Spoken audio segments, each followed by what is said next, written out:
Clemson, Florida State college football here tonight. Pay-per-view and primetime. Knowles and Chief Osceola and Renegade just about set to get homecoming started on a beautiful Saturday night. Wake Forest won the toss. They have deferred, and Florida State will receive to start the football game this evening.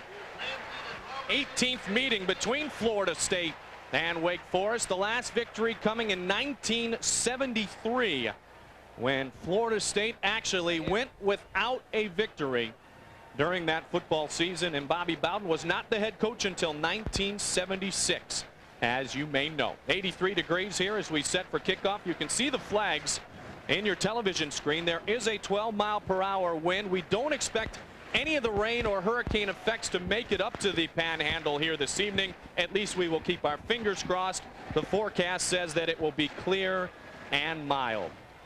Bobby Bowden looking for win number 299 this evening. Joe Paterno with a victory earlier today goes to 314 and his career, and of course that sets up the possibility of number 300 coming for the head coach in his 24th season, coming against his son next weekend in Death Valley. And Jim Caldwell in his 7th season, the 44-year-old native of Beloit, Wisconsin, former defensive back at Iowa, really trying to turn this Wake Forest program around. They are 3-2 overall, 1-2 in the ACC, with their victories this year coming against Army, NC State, and Rutgers. Now, the comparison where you look at it most tonight, I think, is in the rushing yards. Wake Forest up from 67 yards per game last year, Keith. Dead last in the ACC. Dead last in the country. To 201 per game this year. And the quarterback sacked 17 for the Seminoles so far this season. Tyler Ash kicks off, puts it in play, and Florida State will start at their own 20-yard line. No return available for Tallman Gardner. Now, you talked about Chris Weinke 1 week ago being nearly perfect, Keith, and he was. He was 3 yards shy of his career best day as a quarterback here at Florida State. And what a great deal of leadership he showed during the game, and as we mentioned, leading up to the game, being a lot more vocal than he had been in the past.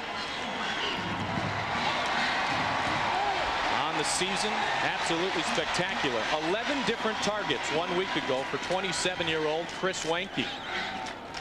4 wideouts and an incomplete pass in the direction of Travis Minor on first down. Travis starts in the backfield again today for the Florida State Seminoles.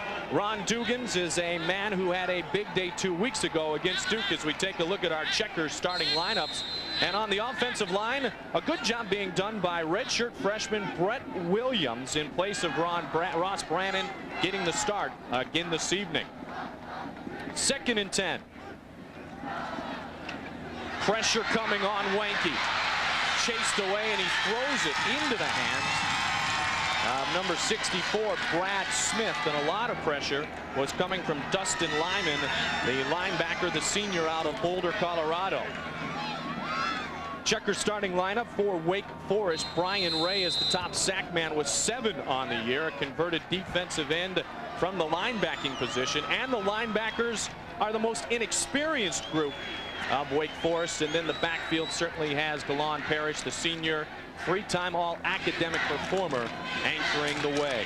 Weinke airs it out wide open at the 45 as Dugans footballs down. Wake Forest has it inside the 30 and all the way to the 29-yard line. DeLon Parrish, the man we just spoke of, picked up the fumble by Ron Dugans, and the first turnover comes early tonight.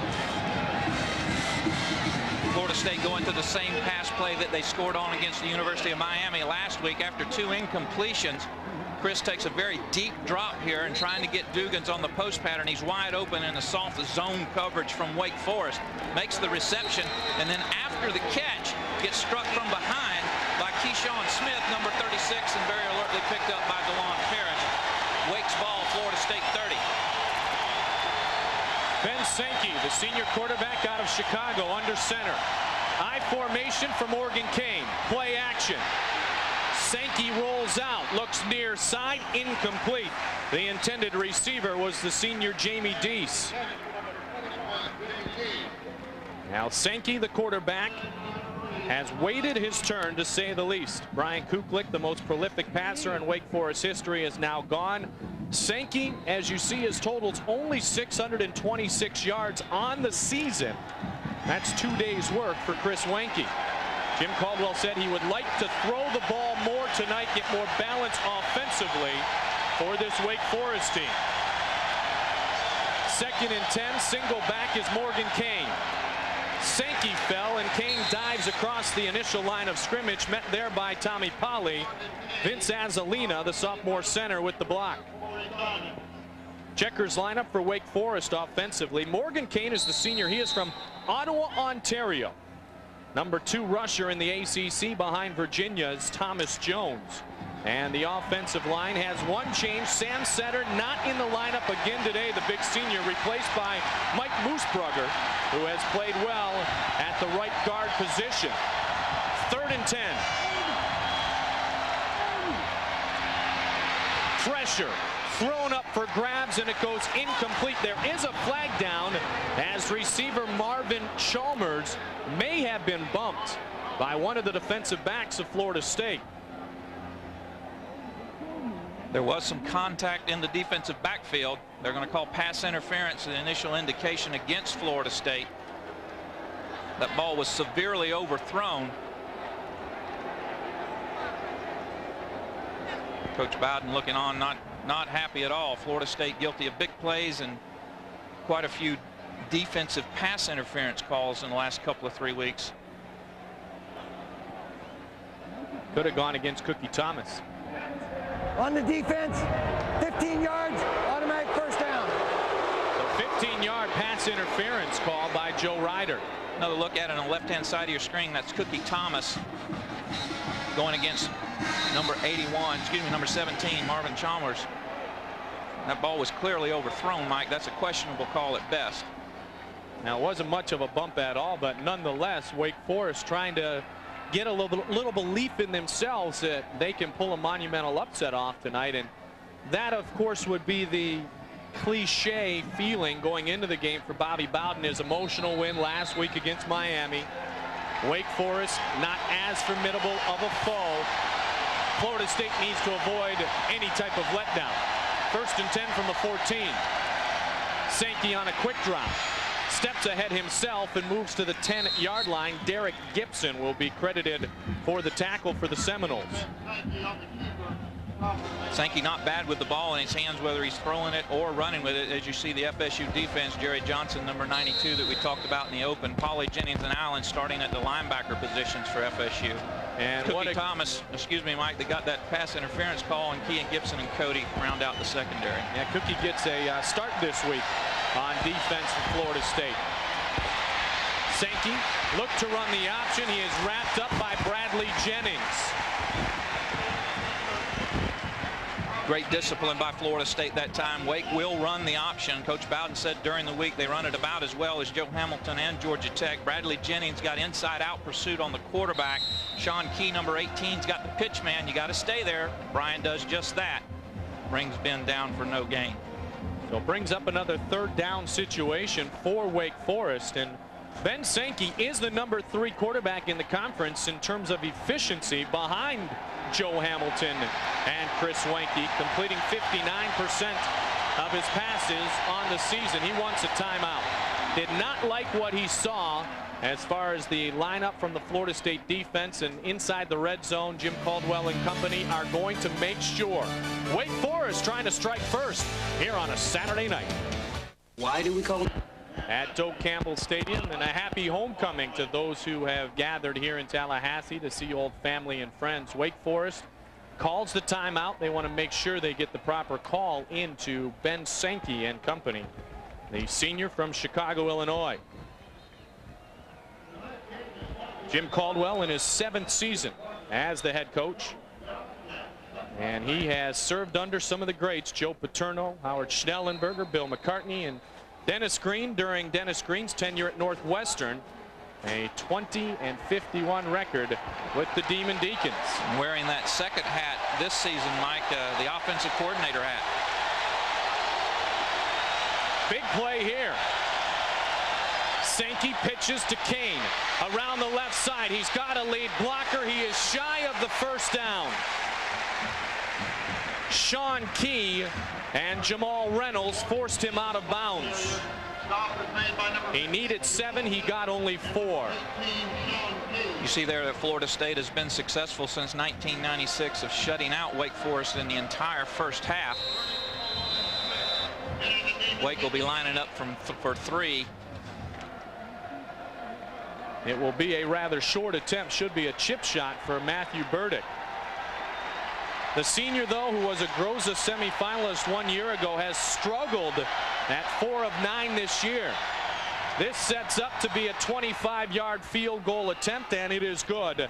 And Wake Forest leads after the turnover by Ron Dugans by a score of 3-0.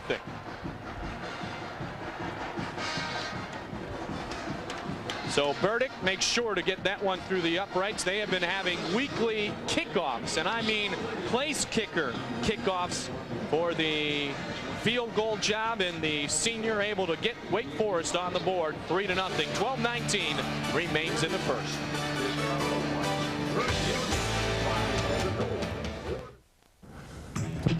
Florida State Seminoles football on Sunshine Network is brought to you by Blue Cross Blue Shield, who asks, what if you didn't have to worry about health care?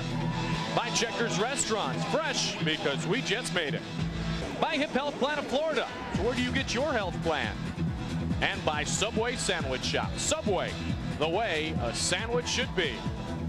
Mike Goldberg, Keith Jones, Tom Block with us tonight. We'll check in with Tom in a matter of moments here on Primetime Knowles. Another good kickoff by Tyler Ash, and that is why Ash has the job on kickoffs now, and not Burdick, who we saw a moment ago. Gardner brought it in, took a knee, and the Knowles once again will start from their own 20-yard line. Florida State opened their first series, Mike, with 3 straight passes. The long completion to Dugans fumbled, unfortunately. Turnover results in the Wake 3 points. Very successful last week was this Florida State offense on the ground, running the ball. Travis Minor almost 150 yards rushing. And there is Travis. Cuts back, avoids the would-be tackle, and works his way for a gain of 8 yards on first down. Mark DiOrio, the sophomore out of Jacksonville, will make the tackle. Usually when Florida State stays on the ground backed up, there's nothing real fancy. Isolation play, a little bit of misdirection, good block or partial block by Kendra, and Travis just runs out of an arm tackle in order to pick up that 8 or 9 yard gain. Works right past Kelvin Moses, the senior middle linebacker. Wanky fires. Wide open is Dugans. He cuts back and works his way to the 40-yard line, and a first down for Florida State. 11 yards before Reggie Austin tied him up. Nice read by Chris. They had an up route going with Marvin Menace, and Ronnie was out in the flat. Corner ran up with Menace, leaving that flat area open. Quick 3-step drop. Nice read by Chris. Delivers the ball out in front of Dugans, though just a hair low, and Ronnie makes a nice cut to pick up 3 or 4 more yards. From the 40-yard line, Wanky to Dugans again, and Dugans into Wake Forest territory. David Moore made the tackle. 18-yard reception that time by Dugans. Dugans, the 6'3", 190-pound senior, seeing more and more of the playing time and the ball during that playing time, with Lavernius and Pete being out. Nice reception. This time you see him wrap it up, got both hands around that ball with those Nike gloves. Wanky checks off at the line of scrimmage. Pitches it to Travis Minor. Minor cuts back, makes a nifty move, and finally forced out of bounds at the 29-yard line. DeLon Parrish with the shoestring tackle. 13-yard carry for Travis Minor. This is a Wake defense that returned 8 starters, so they play collectively, they play cohesively. They see a good job of stringing it out, and then they just miss a tackle. Kelvin Moses missed the tackle there, number 49, and then Travis a good job of motoring down the sidelines. Brett Williams helped to string things out there behind he and Dan Kendra, and the cutback effective for Minor. Now they cut it back to the near side. Tallman Gardner at the 5 and wrapped up at the 4-yard line. David Moore made the touchdown saving tackle, and he will be slow to get up. 25 yards for Tallman Gardner. Since about the 3rd or 4th game of the season, you've seen offensive coordinator Mark Richt calling more and more crossing patterns. That time Gardner lines up in the right slot, works all the way across the defense, is wide open to the outside, and David Moore makes a touchdown saving tackle and is injured on the play. Looks like he hurt his hand as he wrapped around the legs of Tallman Gardner at the 5-yard line. Tallman is one of the 11 receivers that Chris Weinke was able to find 1 week ago. In fact, without Peter Warrick in the lineup again today, Ron Dugans came in as the only wide receiver with more than 7 receptions on the season for Florida State. Gardner, just a freshman, impressed during fall camp, big at 6'2". Jeff Bowden likes his work ethic, likes his concentration, but there's your leader. Pete gets all of the publicity, but Ronnie is the guy that this team looks to for direction. See Jeff Bowden there talking to Atruz Bell. I got to give my hats off to Jeff. He's taken a lot of controversy last week with things that happened to Warrick and Coles, and took some of these younger players, got them ready to play in the biggest game to date, the UM game, and then continues to have them improve and make things happen. He's done a great job, Mike. David Moore up on his own power and appears to be just fine, and that is good news. Be sure to tune in to Sunshine Network Live weeknights at 10 o'clock. Join host Pat Clark for an hour of in-depth news, features, interviews, and highlights from around the sports world with a focus on sports right here in the Sunshine State. And you, the fan, can participate online and also have a chance to win great prizes by answering the Sunshine Network Live trivia question of the night.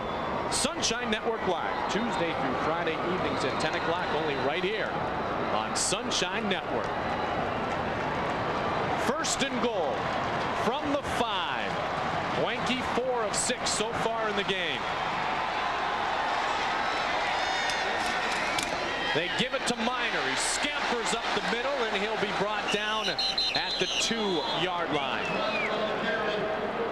Some extra pushing and shoving between Adrian Duncan and Ron Dugans on the play. Good movement by Florida State's offensive line. They'll be coming right at you.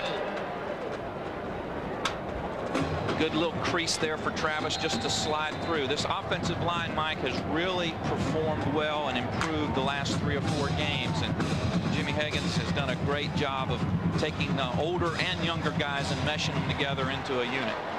Minor behind Kendra. Minor gets the carry, and he is hit at the line of scrimmage. Adrian Duncan and Kelvin Shackelford able to make the stop, and it will bring up 3rd and goal. Again, isolation action. Kendra goes outside, and Travis doesn't get on his hip. If he got just a couple of steps outside, he'd have waltzed in there, but good penetration. Cuts him off by Kelvin Shackelford. In this particular situation, we've seen the dump pass over the middle to Dan Kendra before. Instead, it is Travis Minor. No, it's Weinke, and he is sacked. Weinke tried to play action, and Adrian Duncan did not bite. And Weinke taken down all the way back at the 14-yard line. Duncan coming on a corner blitz, which you see quite a bit down on the goal line. You don't have a lot of vertical space you have to protect against. It'll be coming from the right-hand side of your screen. This is the naked boot. Adrian Duncan doesn't bite on it. There's nothing Chris can do. Just don't fumble, get down, we'll bring on Sebastian. So Janikowski will try to tie this game. He has only missed 2 field goals all year from 49 and 52 yards against North Carolina. This will be a 32-yard attempt for Sebastian Janikowski. It's high, it's up, and we are tied at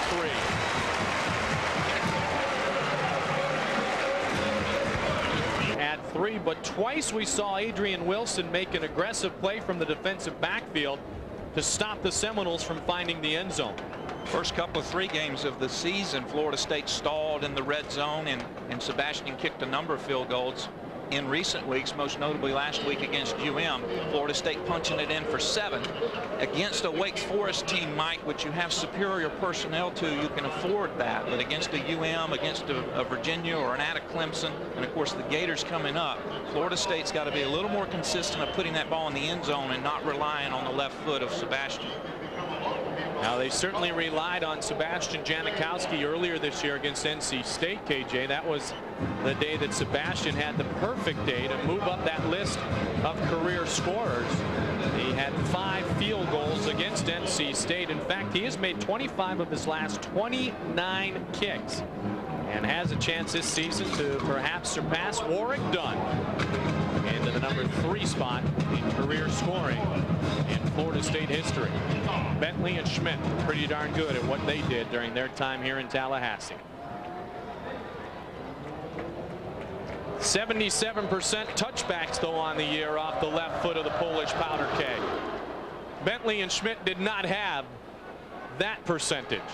That kick stopped short, and the return man for Wake Forest stumbled at about the 11-yard line, and Jarrell Hudson was there with the special team stop of Fabian Davis.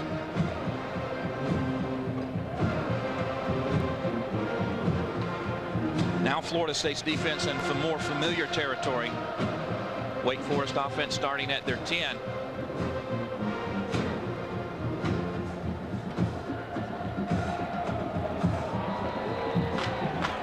Coach Jim Caldwell on the sidelines has done a great job, a masterful job of keeping this program intact. Play action from Sankey goes over the middle, and it is incomplete. The pass intended to the senior tight end James Lick. Gibson on the coverage. Unlike Florida State, Wake Forest does throw the ball to the tight end quite often. Lick tied for 2nd in receptions on this Wake Forest team. There's Florida State's defensive brain trust. Mickey Andrews on your left, Chuck Amato on your right. Now Wake Forest does have a depleted backfield with the absence of Ovi Mihaly, their starting fullback. So a lot of guys will go in and out at fullback tonight and try to block for Morgan Kane, who gets the football there with no help and is driven back by Corey Simon and company. Wake Forest is without Ovi Mihaly, out with a bad shoulder. Redshirt freshman fullback who has led the way to those spectacular numbers this season for Morgan Kane. They also are without their number 2 fullback, Matt Myers, and so we'll see a little bit of 87. Raman Lovelane. We might see a little bit of Willie Lamb, a converted tight end, could be lined up at fullback at times, and we could see a double tailback Morgan Kane, Chris McCoy set up, and Chris McCoy is number 1 in the backfield right now. There's 87 White. Raman Lovelane, a junior walk-on. Play action on 3rd and 10. Sankey's in trouble, and he's hauled down. 55, Brian Allen gets to Ben Sankey.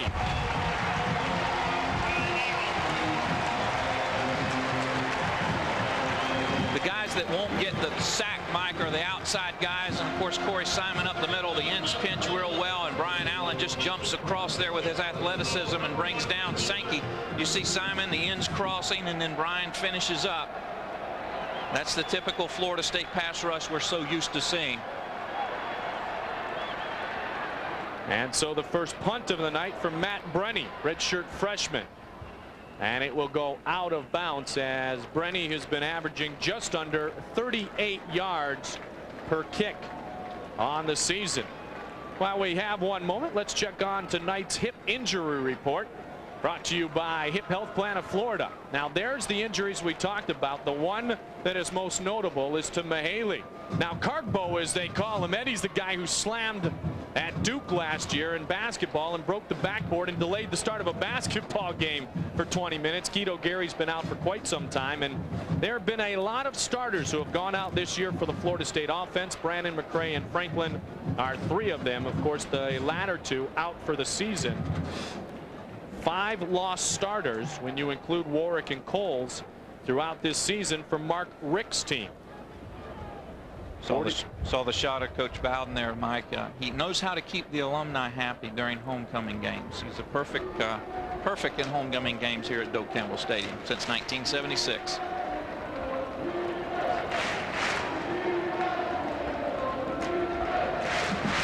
Top scoring team in the ACC, number 2 in the nation at 41 plus points per game. Mark Richt and Florida State.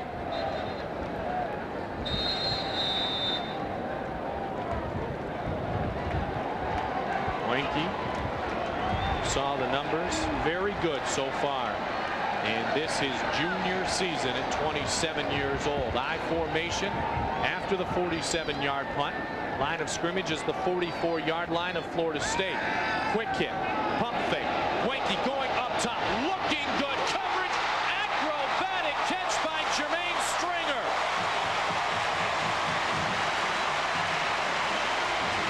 He was covered all the way down the field by Reggie Austin, but cut back and made the play. We saw a lot of this in the '98 campaign where Weinke would underthrow the ball, giving Florida State receivers, most normally Warwick, the chance to come back. They repeat it here in '99. Jermaine, with his eye on the ball all the way, brings it in for a 39-yard reception. No huddle now from the 17. Weinke rolls out under pressure and wisely throws it away. Pressure applied by Marquise Hopkins from his outside linebacker spot. Intended receiver could have been Jermaine Stringer. More and more Florida State going to that moving pocket, giving Chris the opportunity to get outside. We saw a great deal of mobility from Chris last week against UM, something we had never seen before, actually running and converting first downs and eluding rush and getting out of sacks. And they're taking advantage of a little bit of increased mobility. Second trip into the red zone for Florida State. Weinke's pass knocked down at the line of scrimmage. Defensively, coming into tonight, Keith, Wake Forest had stopped just one of their opponents in 12 trips into the red zone. Another look at it here. Chris trying to throw over the middle, but number 96, Devon Mellerson, gets his hand up and knocks it down. That ball comes right back at you. It's Eric Thomas right on the right shoulder pad there. Opponents had been very productive against the Wake Forest defense inside the 20. 11 of 12 coming in with 7 touchdowns and 4 field goals. So 12 of 13 now with 7 TDs and 5 field goals. Let's see what Florida State does here. 3rd and 10 over the middle, incomplete, through the hands of tight end Ryan Sprague, who had the big touchdown reception last weekend against the Hurricanes. Florida State lined up in 2 tights, double tight end set, look to right hand side. Sprague gets a good release, but the safety reads it real well and gets backside help from the corner. Deshaun Parrish read it real well, and then number 28 David Moore came across. The fans want pass interference, but that was a good play. So once again inside the red zone, Florida State is stopped, and this will be a 34-yard attempt for Sebastian Janikowski.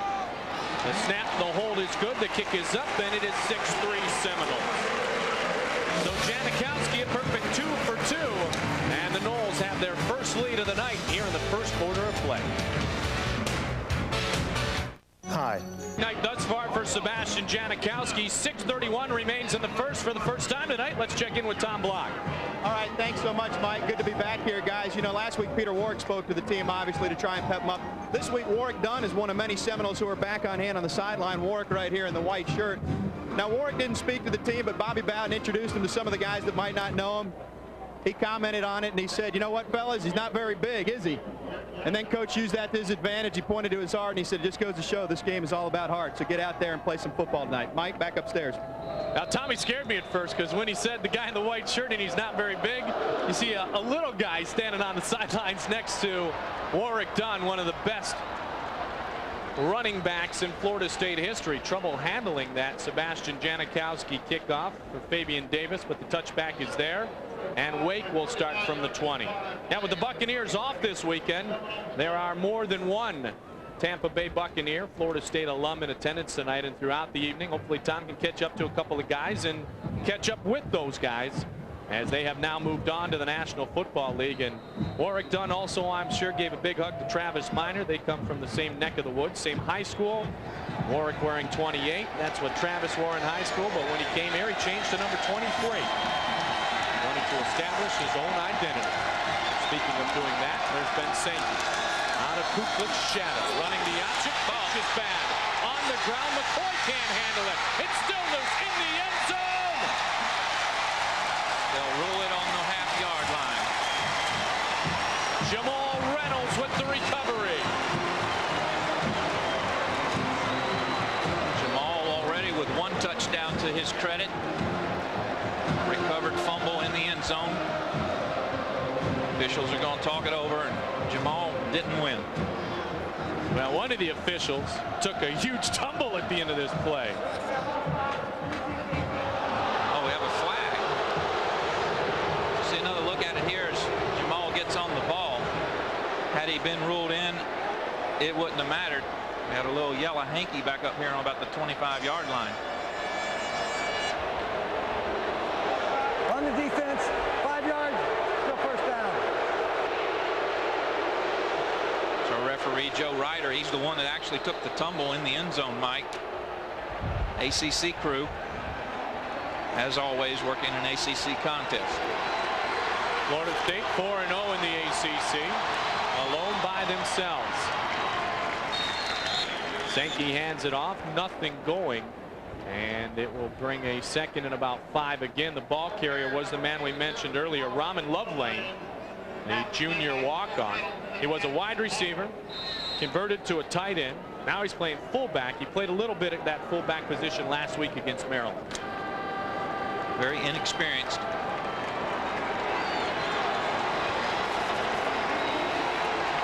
George Ballou, Jamie Barisi also working on the offense along with Jim Caldwell. As we mentioned, Caldwell calling the plays. Sankey under pressure, gets through David Warren, throws it away, no flag, but Jamal Reynolds and David Warren all over Ben Sankey.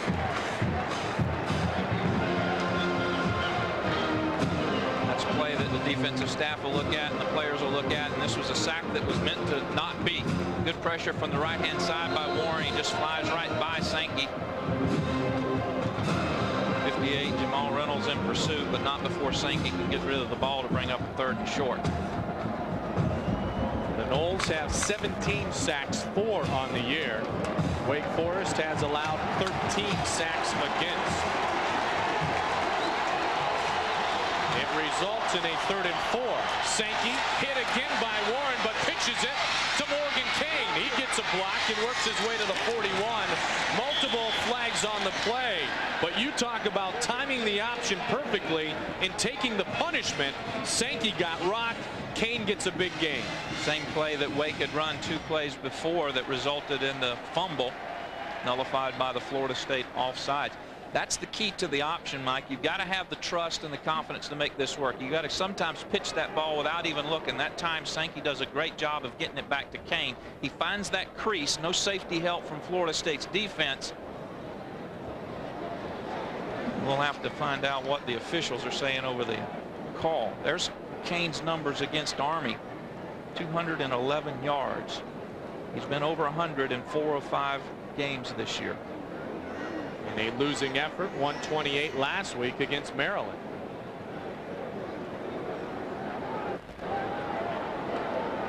We had 2 hankies on the play. Illegal block in the back, above the waist, 10 yards from the spot of the foul. Against the offense, 3rd down. See another look at it here. Look for a block in the back, a white on a red right there. Looks like Sean Key is held, blocked, and otherwise from the back.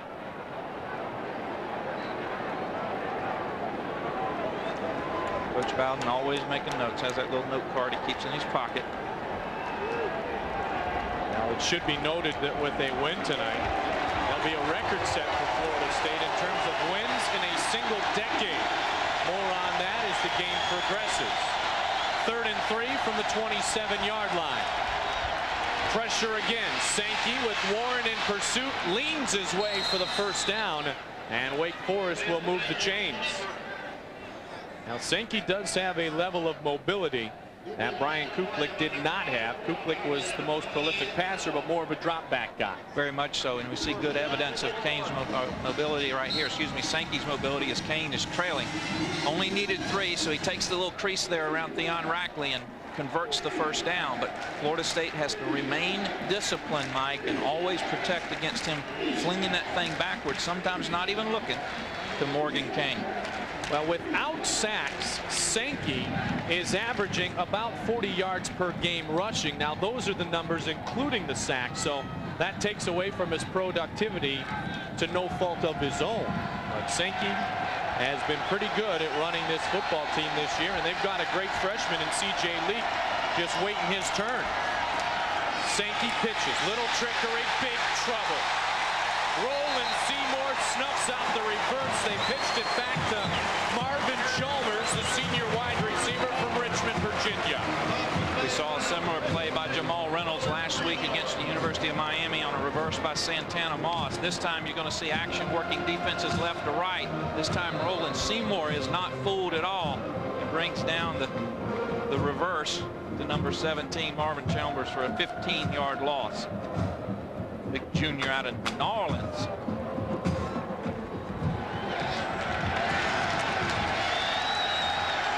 Second and 24.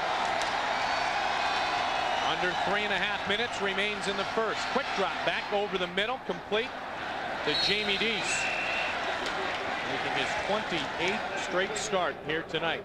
By far the top receiver for Wake Forest. Deese has been quiet tonight. They've not found ways to get the ball into his hands. Now they're going to it. Jim Caldwell saying we've got to get the ball to our most dangerous weapon. Crossing pattern underneath. Stumbles and trips and falls, but does make the reception. He's a Biletnikoff finalist. Now he is the go-to guy this year with the absence of Desmond Clark, one of the finest in ACC history.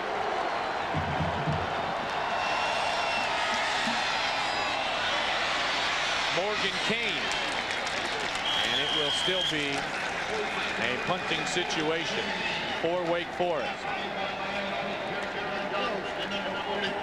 Florida State in a deep, soft zone that time with the 3rd and 23. Only the 5th reception by Kane this year. That compares to the 147 carries he had coming into the contest. So a punting situation again for Matt Brenny, whose last kick went for 46 yards.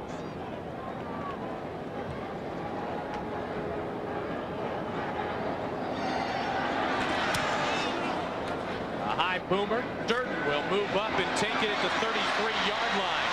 He gets one block and another. Now squirts towards the sideline, scampers in and all the way to the 48. But we could have an illegal block in the back, and we have seen it happen more than once this season on the special teams for Florida State. Tommy Polley may have been busted as the flag is on the field. Certainly, unfortunately, no surprises if you follow Florida State's punt return team. Chuck Amato there with the headsets off. Not happy about that call. Tommy Polley, of course, one of his kids. Back, above the waist, on the return team, 10 yards from the spot of foul, first down. Well, that'll back it up because that block occurred way back about the 40-yard line, 38, 37-yard line. So they'll go 10 yards back from there. Instead of having field position on the plus 50, they'll be back up on their own 28-yard line. Now, we have seen that over and over again.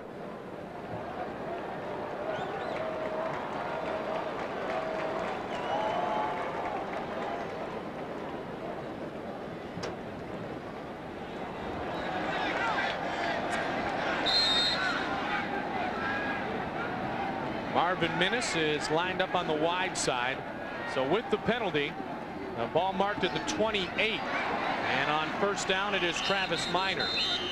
He gains 3 yards, and he's tackled by Fred Robbins. You can almost see Travis planning his cut inside or outside because he knows he's going to get past the initial line of scrimmage with that good movement from this Florida State's offensive line. Pitch now to Minor. Cuts his way back in, and it's going to be 3rd and about 5. Another carry of 3 yards for Travis Minor.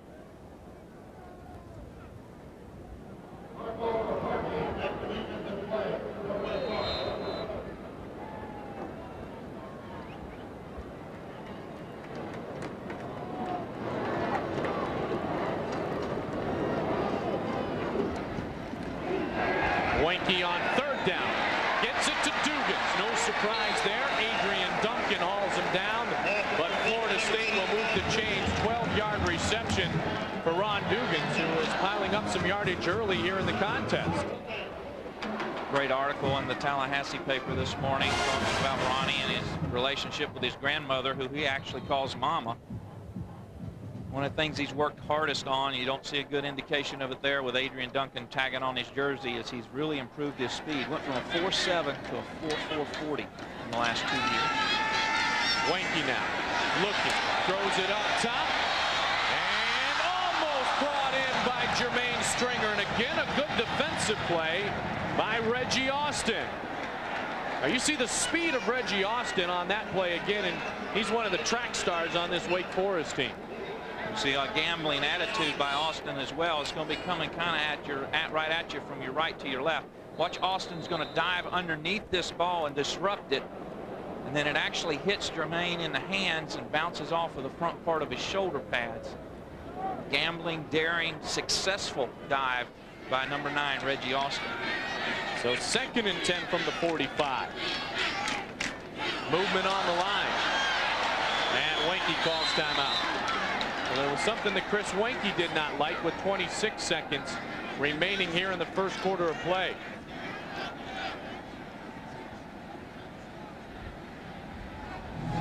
I'd like to remind you, Primetime Noles is brought to you in part by ACCtoday.com. Follow the Seminoles on the internet at ACCtoday.com, the internet site with more than the score. Mike Goldberg, Keith Jones, Tom Block here on Primetime Noles. As Chris Weinke and his offense have stalled twice inside Wake Forest's red zone here in the first quarter of play, and they lead off the left foot of Sebastian Janikowski, 6-3. Updated statistics from the action today. My goodness, Georgia Tech last week had to go into overtime against North Carolina, and Duke put a heck of a scare on George O'Leary's team today. We watched the tail end of that game, and they barely pulled it out, 38-31. Most of the scoring occurring in the last 6 or 7 minutes of that fourth quarter. Clemson by 12 over Maryland. North Carolina continuing to struggle. They dropped this one to Houston, and then Virginia big on NC State. Now that Clemson score is an interesting one because Maryland looking to go to their first bowl game since 1990, and that hurts that they are beaten by Tommy Bowden, but that puts Clemson in 2nd place in the ACC, headed into next weekend's showdown between father and son. They get set for perhaps a chance for career win number 300 against Clemson for Florida State. Weinke sees all kinds of room and scampers his way over and is pushed out of bounds at 46 by David Moore, right in front of the Florida State bench, and a flag is thrown. Now, I suspect, Mike, if this was anybody other than quarterback Chris Weinke, this flag's not thrown. A little bit of an extra push there by David Moore, but not anything that was terribly flagrant. But it's going to cost the Demon Deacs 15 yards. Another look at it here. Chris kind of just squares up, doesn't do anything much on his own. They just kind of greet each other, say hello, how's it going, what's going on, and a little bit of a push. Automatic first down. End zone look at it, ground level. We talked about Chris's mobility and kind of his breakout week last week, converting some good scrambles. Got a real good presence in the pocket these days. Mark Richt was telling us he's much better, much improved over the first of the year, getting over those jitters about being in that pocket after that neck surgery. But he's able to stay in there, and Eric Thomas and Whitaker and Amon and et al. Are doing a good job of forming that pocket, and Chris is real comfortable in there, and then when he feels it break down, he's been very successful the last couple of weeks of getting out. Now, I'll tell you, the display of mobility last week that we had not seen prior in Chris Weinke's career. There it is again as he rolls to the near side, fires it up for grabs, and almost almost intercepted, tipped up by David Moore, the man who was just flagged a moment ago. And it comes back down harmlessly, and it will bring up a 2nd and 10 for the Seminoles with 9 seconds remaining in the first quarter. The first truly poor decision Chris has made tonight. This is a pass he should never throw. Everything's going totally sideways and backwards. He just threw that thing up. I thought somebody down on the sidelines would yell, pull. Get a little skeet shooting going on. Football is spotted at the 39-yard line. Travis Minor wrapped up, works his way into the defensive backfield of Wake Forest. Brian Ray couldn't bring him down, and his second effort good for 8 yards as the first quarter comes to a close, and Wake Forest hanging around. They trail by 3. To 3 1/4 of play. Wake Forest saw their 1998 team play Florida State the closest that they have ever played them in ACC action 1 year ago, when actually Florida State trailed by points going into the second half, and then late in the third quarter it was 10-7, and that was Marcus Outzen starting last year in place of the injured Chris Wanke. They would go on to win the football game, but it was a pretty closely contested contest 1 year ago between Wake Forest and Florida State. Brian Ray hits the ball carrier, Travis Minor, for a loss of 3 yards. And again, Sebastian Janikowski comes in. And once again, we see Florida State, if you will, back to their old ways, getting the ball into reasonable scoring position, this time not in the red zone, but unable to come away with 7, have to settle for the attempt at 3. Good from 31 and 34 so far. This will be a 52-yard attempt. He has missed from 52 already this year against UNC. The kick is up, and it is good. Janikowski from 52 yards out, and it just made it as he kicked that one into the wind.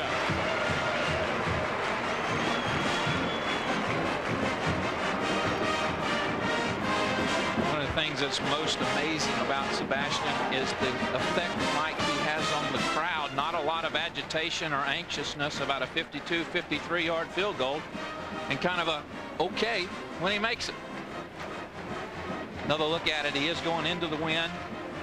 Starts it out towards the left goal post, the upright, and just clears that crossbar.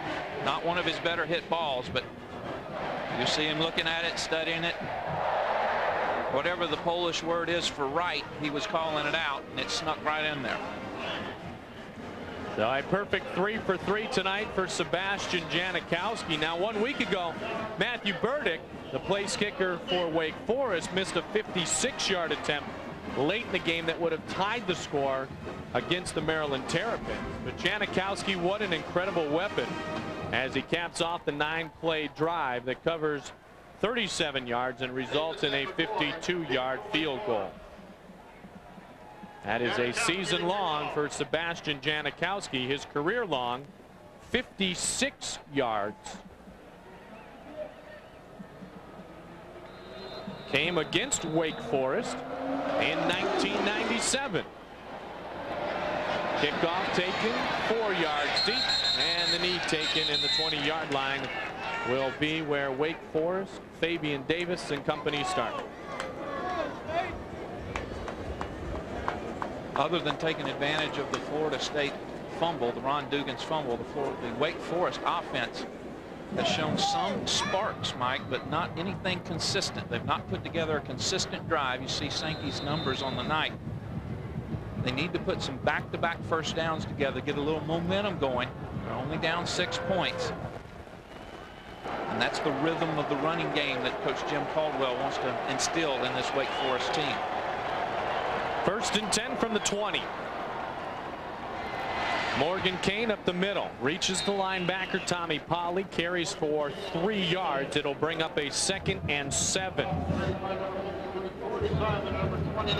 It's not a fancy or a flashy brand of offense. Reminds you of the Ohio State 3 yards in a cloud of dust under Woody Hayes, but very effective, controlling the clock, controlling the tempo when it is being run successfully. Now 4 times this year, as Keith mentioned earlier, Morgan Kane has run for 100 yards. And Wake Forest has only played 5 games. Sankey in trouble at the line of scrimmage. It brings up 3rd and long, but there has certainly been a new attention to the run for Wake Forest. Last in the ACC, last in the nation last year at under 70 yards per game, and now 3rd best at 201 per game this year. Quick reaction by Sankey, avoiding Jamal Reynolds there, but not before 3 other Seminoles are right on top of him. It's in a long time. Sankey on the option, throws it behind him, and all there were garnet and gold gathered around the Wake Forest receiver Morgan Kane of the football. Tommy Polley and company. Brian Allen was also in on the stop. In case any of you were wondering, had Kane mishandled that, it would have indeed been a lateral thrown behind the plane of the line of scrimmage.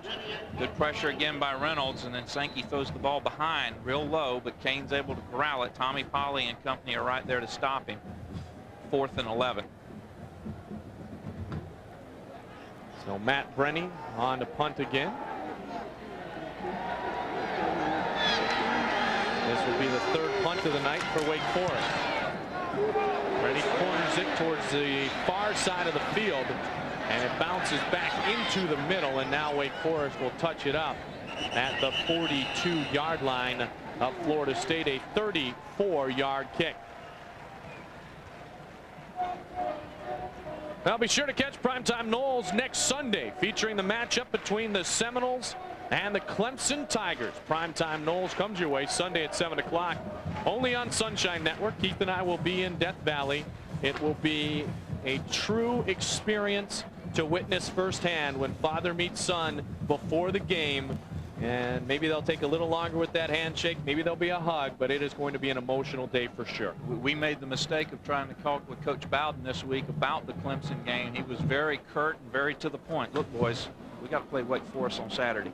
Get with me about 11:30 on Saturday night, and then we'll start talking about Tommy and Clemson. Well, we and about 100 other networks are really wanting to expose the story. And next week, as part of our presentation, we'll also hear from Bobby's wife of 50 years, Ann Bowden, and her emotions going into father meets son. And who knows, maybe Terry Bowden will be around somewhere talking about the game too. Under pressure is Wanky. He's just scampering all over the place, but he throws it right into the hands of Adrian Duncan. 2nd turnover by the Florida State offense. Dan Kendra ends up making the tackle, and Duncan, the sophomore out of Dayton, Ohio, has his 1st interception of the year. Chris with uncharacteristic back-to-back poor decisions.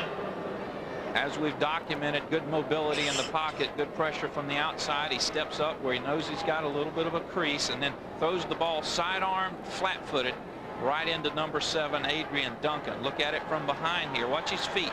They're both going to be flat and square. Never steps, total arm, errant throw, interception. 15 yards on the return by Duncan. Let's check in with Tom Block. Very much, Mike. You know, I mentioned that Warwick Dunn was here. Well, there's a lot of former Seminoles that play for the Bucks here, like Chevin Smith. The Bucks are off tomorrow, or off this Sunday. Chevin, how's your NFL experience going? This is year number 2 for you. Yeah, pretty good right now. I mean, we're on a losing streak right now. We lost 2 in a row, but hey, that's the NFL. I've lost more in 2 weeks than I've lost in 2 years here. So, I mean, it's an experience, and hopefully we can come out of it. I know you still watch Florida State when you can. Certainly you're here for this game. What do you think about the fact that secondary's given up some big plays this year? They've taken a little bit of heat for it. I mean, what are your thoughts on that? I mean, they're still young, though. I mean, they have an older guy, Mario, but it's still a lot of young guys. Because the guys that were here when I was here, they're just now stepping up and starting to play, and I think they just have to gel together. I mean, each year the secondary lose a few guys, and these guys are new to it, and they're just trying to gel together. They'll be all right. Final question, you and Dexter keep the Gators, Quez Green, and Riedel in line down there? Yeah, we do. I mean, those guys, Dexter beat him up every day in practice. He's a cornerback now, and he's been doing pretty good. But, I mean, we're good friends off the field besides the Florida State week. We're pretty good friends. Well, best of luck to you, Chevy. All right, thanks, man.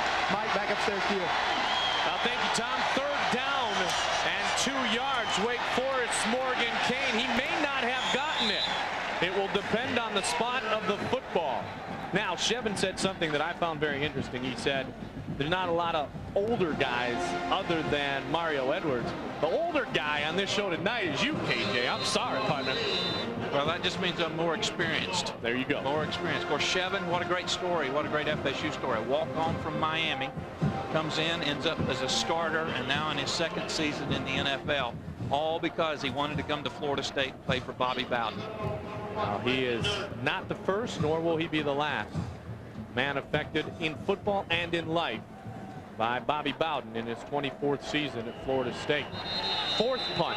The whistle will sound prior. 9:40 shows on the clock here in the first half. On the offense, 5 yards, still 4th down. So Reggie Durden will walk up a few, and Matt Brenny will walk back a few yards after the delay call against Jim Caldwell and company. Very clearly, Coach Caldwell has instructed Brenny to kick the ball away from Florida State's return man, very dangerous return man, Reggie Durden. That a low liner. And it takes a favorable wake bounce when you consider that it goes away from Reggie Durden and is pushed out of bounds at about the 25-yard line. Can Florida State find the end zone for the first time? More after this. Come join in. So Florida State leads Wake Forest 9-3. A flag called and a false start against Florida State, so they will move it back near the 20-yard line to start this drive. Florida State now with 154 yards of total offense, but only 3 Sebastian field goals to show for it.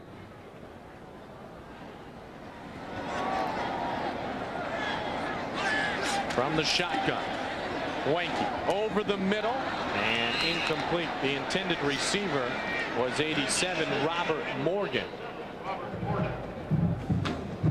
Mike, Chris is not throwing the ball well. I know that's obvious to our viewers, but he's not setting well. He's not comfortable.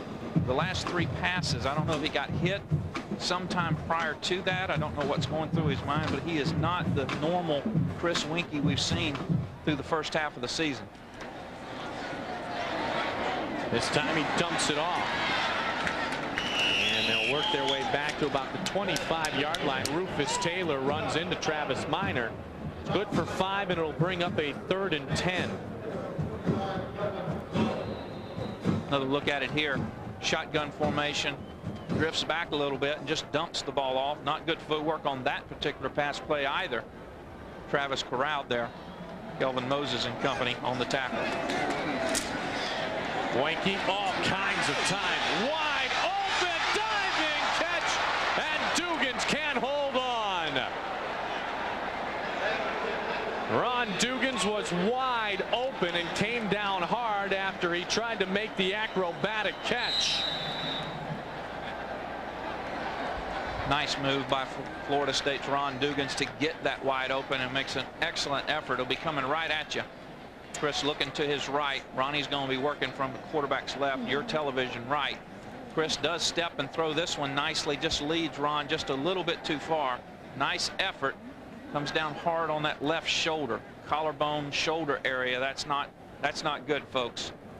Another look at it from up top end zone. Watch him come down on that left shoulder, pins it underneath him. Either collarbone or shoulder is what that is, and the training staff out there immediately, that's not a good sign.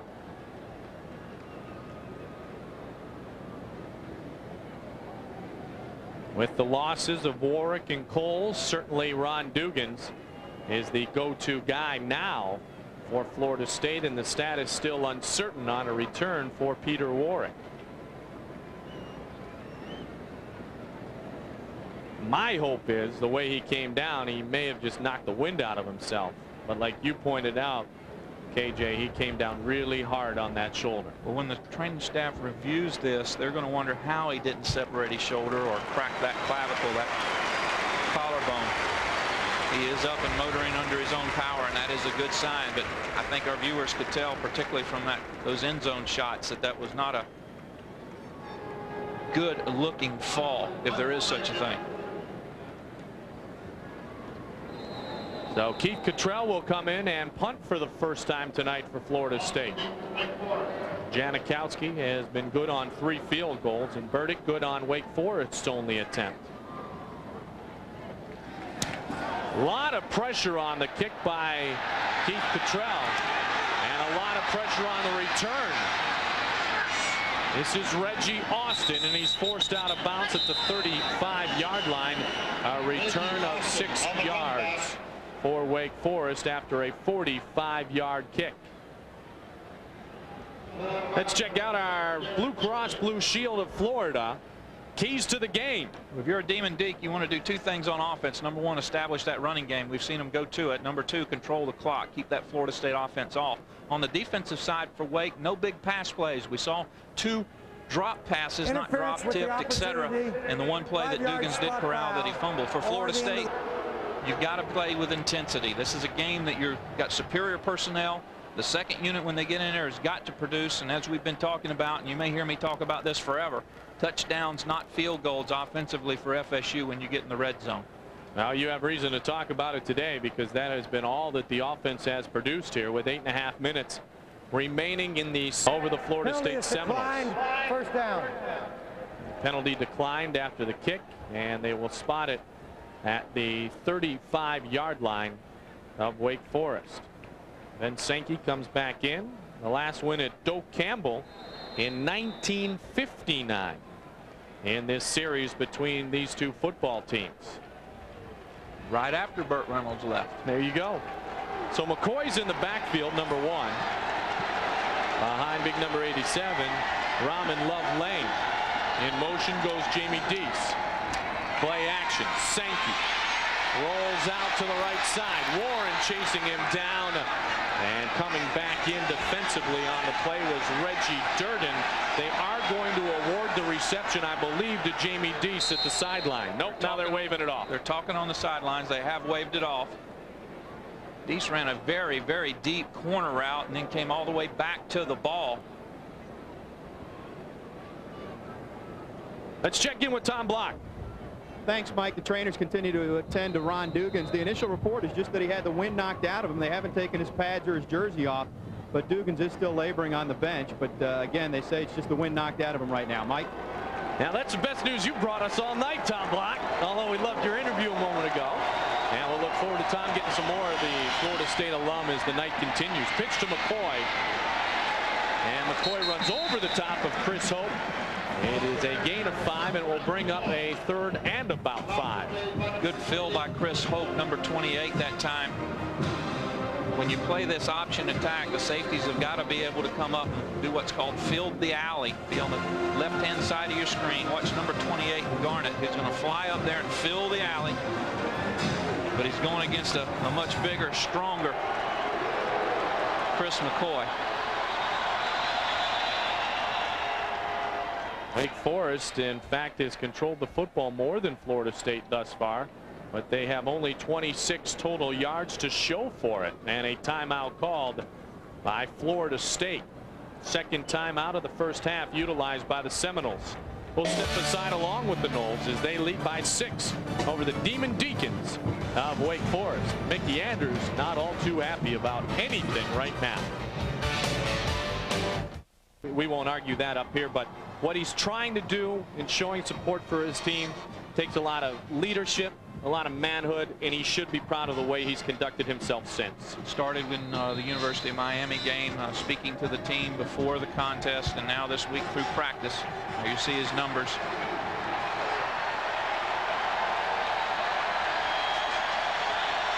Third and 6 from the 39-yard line. Sankey, and movement at the line and the flags, and it will be against Wake Forest, a legal procedure. A little bit of movement in that interior offensive line, looked Prior like. to the snap, false start on the offense, 5 yards, still third down. If you're Jim Caldwell, you're saying right now, hey, we are in this football game thanks to some stops in the red zone by our defensive unit, but offensively, we got to get a little something going. Fans from years past remember Desmond Clark tops all time in ACC receptions, and Brian Kuklik, and this has been Sankey's team in his senior year, and he is just 1 for 6 guiding his offense on third down tonight. Sankey over the middle, incomplete, threw it into triple coverage. Intended receiver was Jamie Deese.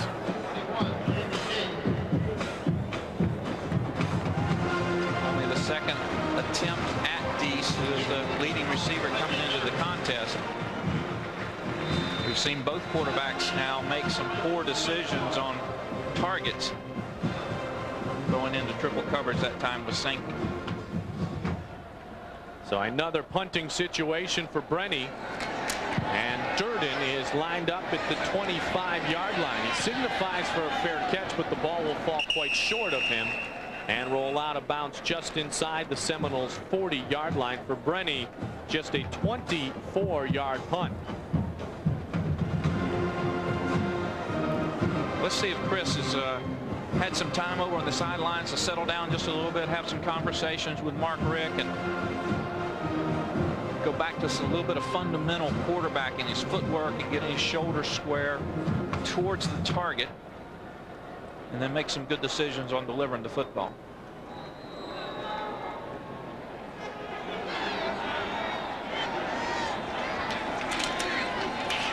Weinke hands it off to Travis Minor, and Minor runs it on first down. Kelvin Moses and Devon Mellerson combined to make the tackle on Travis Minor. Keith mentioned earlier, Minor had a big day, 25 carries, 146 yards last week against Miami. Scored a touchdown in the game. Weinke had a big day too. He's got 136 tonight, so he has officially moved into 7th place all time on FSU's career passing list. And he'll add some numbers there. That's a good throw. Excuse me, Mike, but there's a shot. See, that's one of the things that Chris is so good about. And of course, under the tutelage of Mark Richt, you see his numbers there. He's moved into 7th place at that 43-32 career passing yardage mark. Some great names ahead of him: Weldon, Kappelman, Charlie Ward, of course, Busby and Cannell still in the NFL, and Gary Huff, the all-time leader, played in the NFL for several years as well. And Weinke, 95 yards shy of P.T. Willis coming into tonight. And Weinke with a good throw that last time, as Keith said, to Atruz Bell. Now he pitches it to Travis Minor. No room, and Minor will be caught from behind by Dustin Lyman, a senior from Boulder, Colorado. Lyman with 15 tackles coming into the contest, 6'4", 248-pound outside linebacker. Wraps up Travis very well.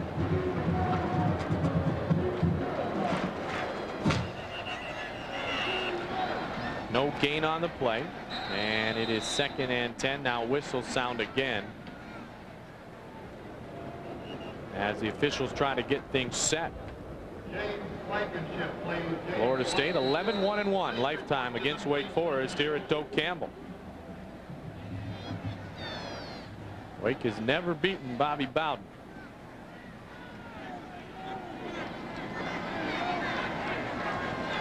Second and 11 now officially.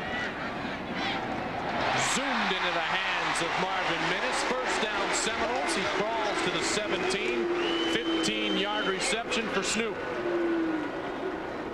You just got to like the enthusiasm and the mannerisms of Marvin Minnis. He'll do anything you ask of him on the field. He'll go downfield and block. He'll run decoy routes. He'll even throw the ball, as we saw in the opening play last week against Miami. And what he does best is catch it. If it gets near him, he's putting his paws on it. Here's Weinke again, over the middle and overthrows his intended receiver, Atruz Bell. Weinke's starting to put a little zing on the ball now. Still didn't get on top of that one like you would like for him to, as opposed to the first down throw he had a couple of plays ago. Watch his feet. See, he's not stepping towards the receiver. Had that left foot pointed to an out pattern trying to throw a post. Fundamentals are what this game is all about. I'm sure Mark Richt will be speaking with Chris about that. Here's Travis Minor on 2nd and 10. And we are going to have about a 3rd and 7. A late flag thrown down on the field. David Moore in to help to make the stop again for Wake Forest. After great success last week against the Hurricanes, Travis finding the yardage tough to come by tonight.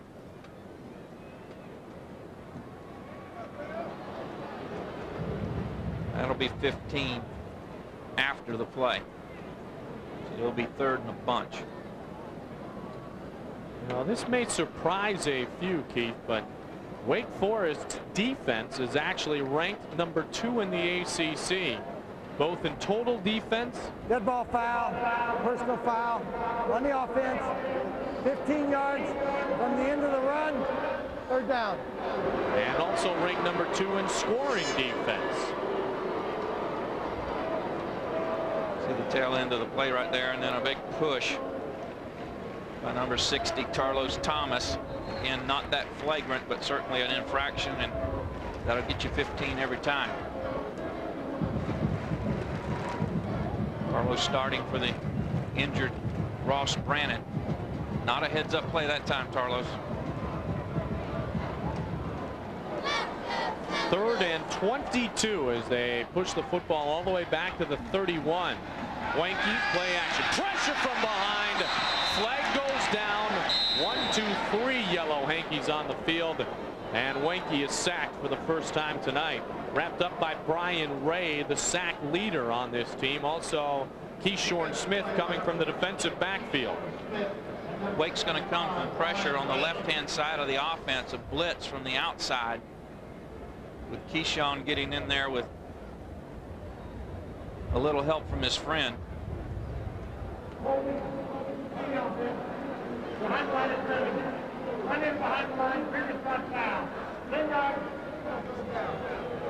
So they'll take the penalty.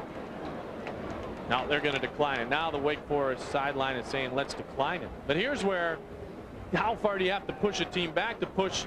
Holding, offense, penalty is declined, 4th down. How far back do you have to push a team to get Sebastian Janikowski out of field goal range? This will be 55 or 56. The wind is swirling a little bit. It's turned from the last time he tried it in this direction. It's kind of a crosswind right now, Mike, maybe just a little bit to his back even. The bowl configuration of Doak Campbell Stadium. There you see the wind markers that are affixed to the top of the crossbars, uprights. Here is a 55-yard field goal attempt, driven up, and it is no good.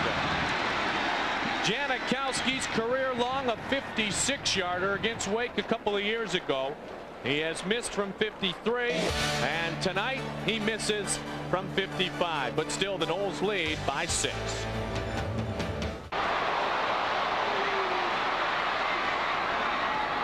Wake Forest on first down, a big gainer to Ira Williams.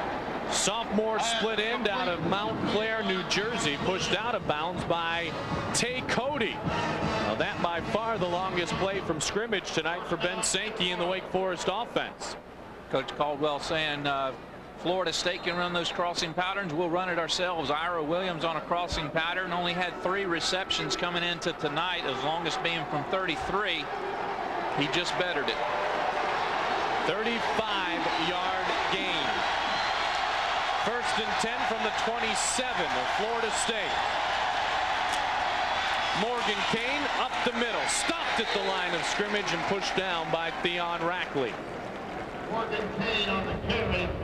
We talked about it during the opening when we focused on Jerry Johnson, number 92 there on your screen. But this Florida State down 4, including the defensive ends and, of course, Corey Simon.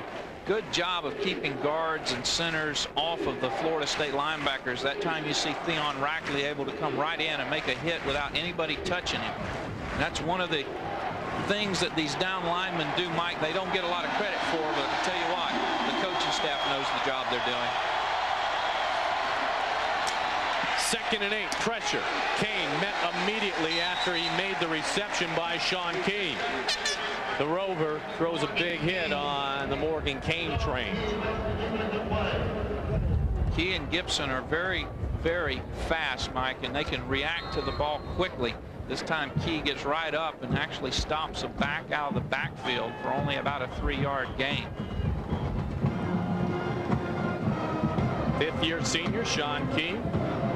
Father was in the military growing up. His mother, a school teacher. Very spirited, and as you saw on that play, very aggressive Seminole defender. 3:22 on the clock.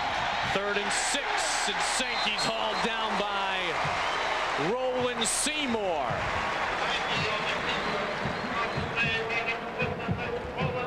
Both Roland Seymour and Jamal Reynolds disappointed in their sack totals, but they're playing very good Florida State defensive in play. That time Seymour gets off of a would-be blocker and then takes the quarterback on that Sankey attempt and denies the 1st down.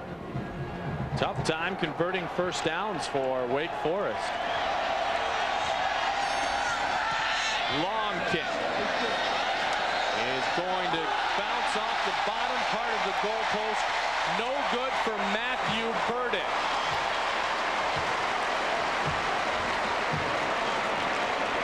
His attempt of just over 40 yards falls a bit short, and the score remains 9-3. Another look at it here. Watch that ball in flight. We'll press in from our end zone camera and watch the crossbar. It'll hit right on it and bounce up and back towards the offense. Another look at it here from ground level, right on the crossbar, and comes back into the field of play. No good. Top block. Yeah, I've got a hit I can do now, Jeff. Hey, guys, after that last possession, Bobby Bowden went over and talked to Billy Sexton and said, Billy, it doesn't look like Travis Minor has fresh legs. Looks like he's tired. We've got to get some fresh legs in there at that tailback spot. So don't be surprised if maybe we see Nick Maddox, if not here, later on in the game. Mike? Well, thank you very much, Tom. And I'll tell you what, it'll be interesting to see if Nick Maddox can get in and have success. Now, right now, as Tom pointed out, we see Jeff Chaney start out with the offense. Well, we noted on the last drive when Florida State was down close before the penalties that Travis was indeed having a hard time picking up yardage. One of the benefits of having that stable of backs is you can bring in a Jeff Chaney, and you lose some, Mike, but you don't lose a lot. So Burdick misses now officially from 43, and the football spotted at the 26-yard line. Wanke airs it up. He has a man almost intercepted on the play by DeLon Parrish. The intended receiver was Tallman Gardner, and Parrish will be slow to get up. Pointing to his midsection abdomen area there. Might have come down wrong.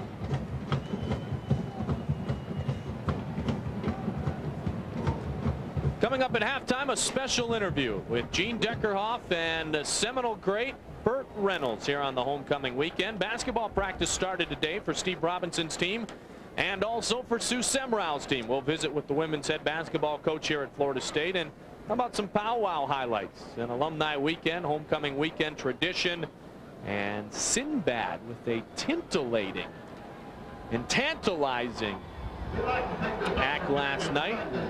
He did the Backstreet Boys very well.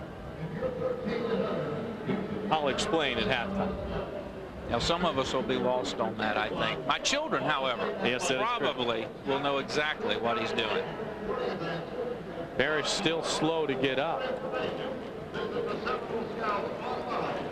www.seminole.com or call the FSU Promotions Office at 6. Parrish will try to catch his wind as Ron Dugans had the wind knocked out of himself earlier. Now Parrish off on his own power. He gets a pat from the coaching staff, including Jim Caldwell.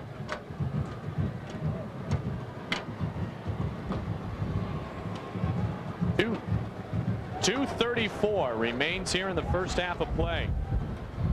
Play clock down to 10, and Florida State just breaking the huddle.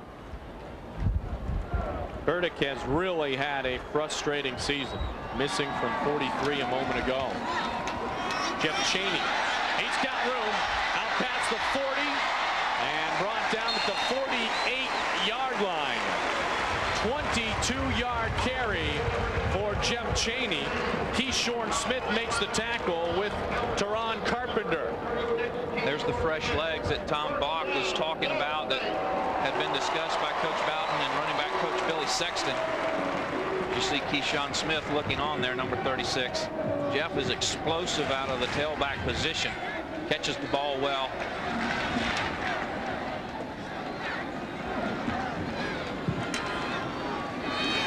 This time nowhere to go for Jeff Chaney. Tried a little delay on the play action. And a loss of 3 yards on the carry. Devon Mellerson worked over Jason Whitaker and made the tackle for Wake Forest. Defensive ends for the Deacons, Mike, are not huge. Brian Ray goes 250 and Jones goes 275. And Brad Smith, when he's in there, goes 251. But they're interior. They're two inside guys. Fred Robinson, number 90, and Kelvin Shackelford, 73. They go 302, 287. Their backups aren't little either. You see Devon Mellerson there. He's 298. Over the middle, Anquan Bolden, and he's finally tackled at the 32. Adrian Duncan, and Anquan Bolden, the man who opened his career against Louisiana Tech with the 2 touchdown receptions with a gain of 20 yards. Only averaging 10.1 yards per catch on his 7 previous catches. This time a nice short post route. Does a great job of eluding 2 Deeks, and then almost makes a Warwick-like move to get to the outside. Jeff Chaney flagged down and stopped at the 24-yard line, 2 yards shy of the needed yardage to move the chains. Stopped by Keyshawn Smith Jr. from Lumberton, North Carolina. Flag's going to go against the Seminoles. Florida State with a little bit of a hurry-up offense. They've got 1 timeout remaining, 1:13 on the clock here in the second quarter.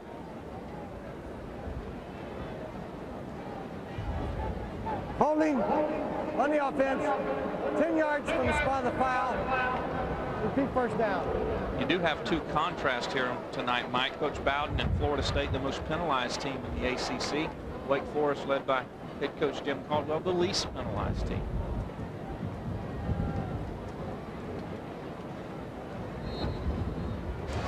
Bit lackadaisical here in the first half. 2 turnovers by the offense. Fumble early and an interception. Now it's Wanke. His pass deflected right up and almost hauled in by number 29, Walter Simmons, redshirt freshman from Savannah, Georgia. The Wake defensive line doing an excellent job of getting their hands up whenever Chris sets. See that big right paw batting that ball away. Chris standing 6'5", but still not able to get on top of the ball and get it over the front 4, that wall of the Wake Forest Deeks. From the gun, 2nd and 20. Under a minute on the clock, it goes incomplete to Kendra.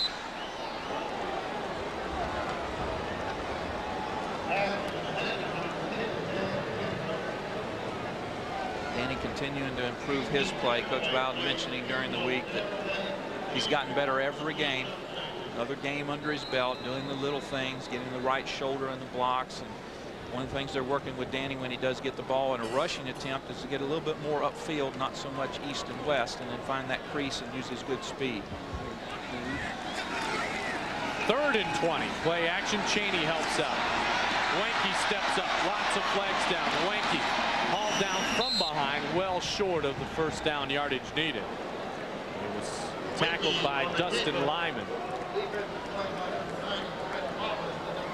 This will be another holding call against Florida State's OL. The offense losing all of their continuity right now, Mike. On the offense, 10 yards from the spot of the foul. 3rd down. We saw Duke play tough against Georgia Tech today. That was at Duke. North Carolina did it in Atlanta to Georgia Tech last week, and Florida State having some troubles here in the first half against Wake Forest, leading by 6, 9-3. They as inefficient on third down as Wake Forest has been so far in the first half. Florida State sitting at 237 yards of total offense and 3 field goals. As we mentioned, particularly here in the second quarter, as you got this 3rd and 40. A bunch. And the clock running with 25 seconds remaining in the first half. Wanky airs it up and out. A diving catch is made by Robert Morgan, but that gets about 30 of it. 10 seconds now. Clock is running. That was not a first down, so it does not automatically stop. Florida State will have to use their last timeout if they want to stop it. And a timeout called with 4 seconds remaining here in the first half of play. So that gets you to the 32. Bring up around 50-yard attempt or so for Sebastian Janikowski with 4 seconds remaining here in the first half. Saw him kick 5 against NC State. He'll have, with this attempt, 5 attempts. If he makes it, he will have kicked 4. But not the way Coach Bowden would want to have scripted his offense's performance in this first half. The wind continues to swirl here at Doak Campbell on a pleasant Saturday evening. Janikowski and Outson will spot it at about the 41-yard line. That little orange hanky at the top. I mean, those are spinning all around.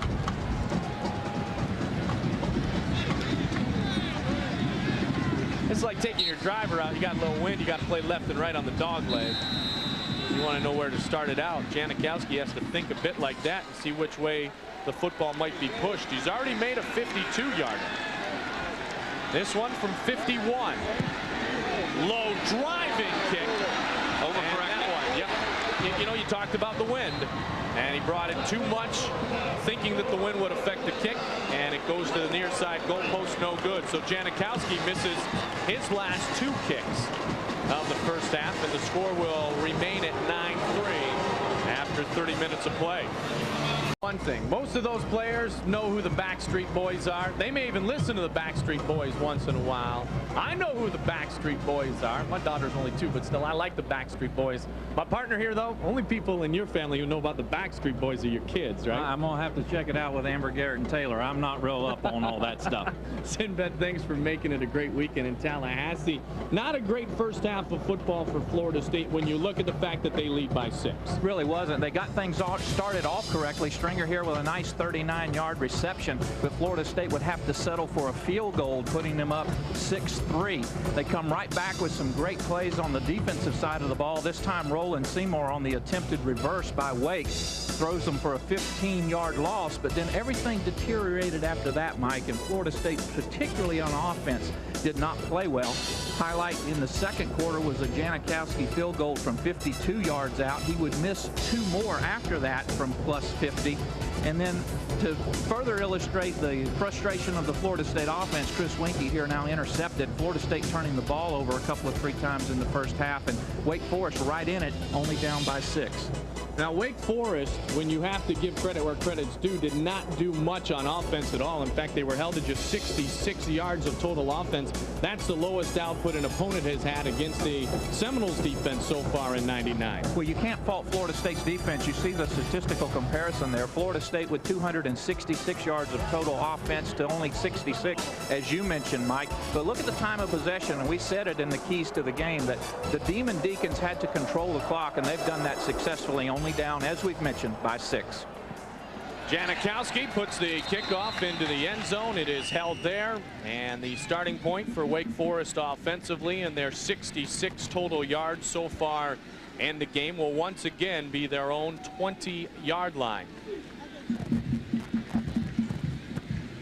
They have gotten in the face of Ben Sankey, have the defenders of Florida State so far in the game. His numbers just 4 of 9 for 46 yards. Not that much unlike his production last week against Maryland. He was only 9 of 15 for 82 yards 1 week ago. Threw an interception but scored a couple of touchdowns on the ground against the Terrapins. High formation, Morgan, Kane in the backfield. Here is Kane.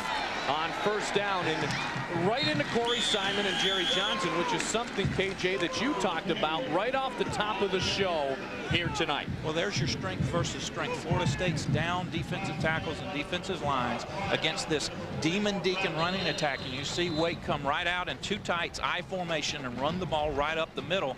That's their game plan. That's what they want to do. That's the style of offense that Jim Caldwell put together over the summer when he took over the OC responsibilities. And you see the comparison. They've been doing real well up until tonight, but been very frustrated on the ground this evening. Sankey shows it, keeps it, throws it up. And Jamie Deese can't haul it in. Covered step for step by Clevon Thomas was the senior Jamie Deese. Well, this is what Jim Caldwell talked about this week, was getting more diversified offensively, getting more balance, but they can't run on first down, and it's tough to get balance when you're 2nd and 9, 3rd and 9. Well, if you're defensive coordinator Mickey Andrews, that's what you want your defense in. You want your defense in situations where you can put in the nickel if you choose to, or you can call the type of defensive fronts where your down people can get upfield quickly. The option takes a little bit of that away, but only when it's about 3rd and 5, not 3rd and 9. They have struggled dearly on 3rd down here tonight, has Wake Forest. Sankey, the quick hit, completes the pass short of the first down yardage to Jimmy Caldwell, the head coach's son. He is hit by Tommy Pauly and Brian Allen, and Wake will have to punt. Let's check in downstairs with Tom Block. Ashton Janikowski got hit in the ribs on one of his early field goals, so we might not see him kicking field goals in the second half. It'd be Chance Gwaltney who would have to kick. Ron Dugans probably won't return. He has a chest bruise. They didn't x-ray him at the half, but he still has a chest bruise. And Chris Woods, defensive lineman, got knocked out in the first half. He won't return either. Mike? All right, Tommy, thank you very much. So Janikowski, maybe that's part of the reason he missed his last 2 attempts of the half, although they were both over 50 yards. Lots of pressure that time on Matt Brenny, and he shanks the kick short, and Florida State will have outstanding field position on their first possession of the second half of play. Well, this one isn't hard to line up because Jared Jones caught the ball and he's standing dead where he was on that bench. All they've got to do is position the field judge between the referee and him, unlike the spot we saw in the Miami contest last week. 9-yard punt for Matt Brenny.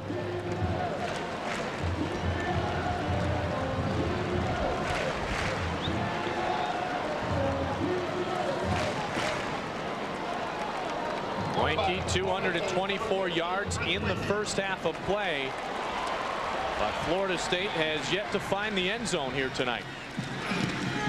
Minor. Remember, Tom Block talked a little bit about the fact that Travis Minor's legs might have been a bit dead in the first half. He did not play in the last couple of series in the first half. It was Jeff Cheney. Fred Robbins makes the stop that time. And that can happen in this part of the season, Mike. You're midway to almost 3/5 of your way into the season, and sometimes your body just doesn't recuperate well, you know, on Monday, Tuesday, and Wednesday after Sunday off and Saturday ball game. And you can go from one week to the next. One week you'll have dead legs, and next week you'll be real live and energetic, and that's just part of the game. I go from one day to the next like that, KJ. Travis Minor jumps through the middle. It's going to be 3rd and about 4. Kelvin Moses, the senior middle linebacker, who was never really at 100% last season, is able to make the tackle. He's out of Hartsville, South Carolina. We've seen good pursuit by this Demon Deacon defense, and they've played fairly well at the point of attack, particularly in the second quarter. Florida State's offensive line maybe dominating in the first quarter, and the Deacon defensive line dominating in the second. Here's another 3rd down for the Noles. 3rd and 2. Wanky steps up in the pocket. Chase from behind. Now throws it into the hands of Jermaine Stringer all the way to the 3-yard line. Duncan and Austin combined on the stop. 26-yard reception for Jermaine Stringer. Again, the mobility we've been talking about from Chris Weinke. He's going to move to your left as you look at it. Good pressure from the outside, almost a hold. And then Chris floats this ball in nicely. This is not nearly as dangerous a pass as it looks because both the receiver and the quarterback are moving in the same direction. Nice reception by Stringer. Florida State 1st and goal on the 3. And the football will stay right about there. Gain of 1 by Dan Kendra. Aaron Carpenter, sophomore strong safety, in to help make the tackle. Off the base by number 92, Montague Sharp.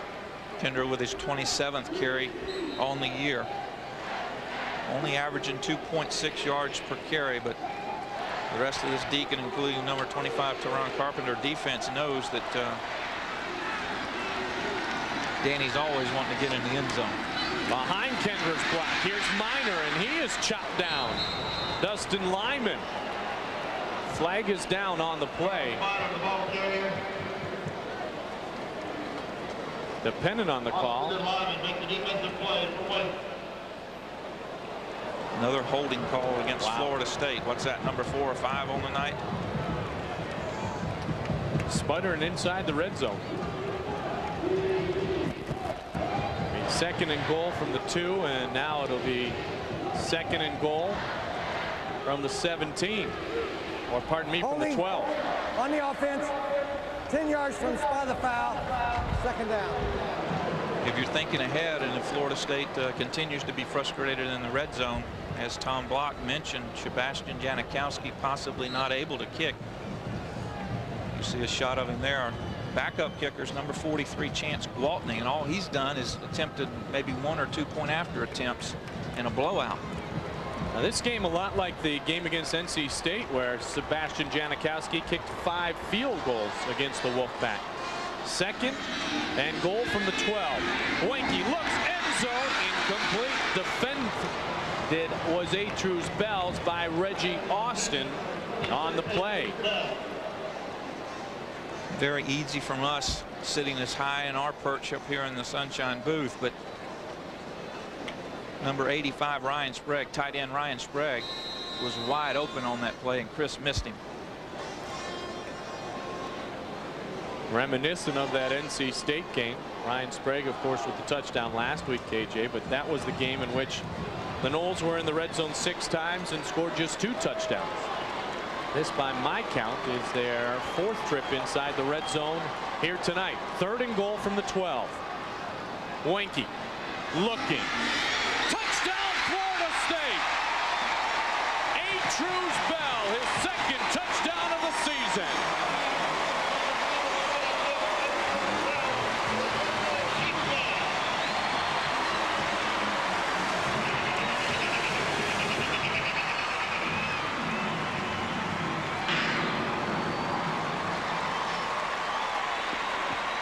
That's how you eliminate any questions about who's going to kick your field goal. Just stick it into the end zone. Janikowski is out for the point after, and he does convert. 16-3 Seminoles. Atruz Bell from 12 yards out gives the Noles their first touchdown of the night. Time throw from Chris Wenke there a moment ago, and a good catch by Atruz Bell. And Bell, one of the many receivers trying to shine here tonight, once again in the absence of Peter Warrick. 2 yards deep. And tangled up again by Jarrell Hudson was 84 Fabian Davis, who has received just about every one of the kickoffs tonight here for Wake Forest. Hi, this is Gene Edgar on the Fighting Illinois. Bobby and Bert on the Bobby Bowden TV show tomorrow. Sponsored in part by... When you look at Wake Forest and what they've done in their last 5 games, you look immediately to their first series of the 3rd quarter, and twice, Mike, they've come out with 80-yard drives. Last week against Maryland, 14 plays, 80 yards to go up 14-7 on the Terps. Coach Jim Cardwell and his staff very good at halftime adjustments offensively as well.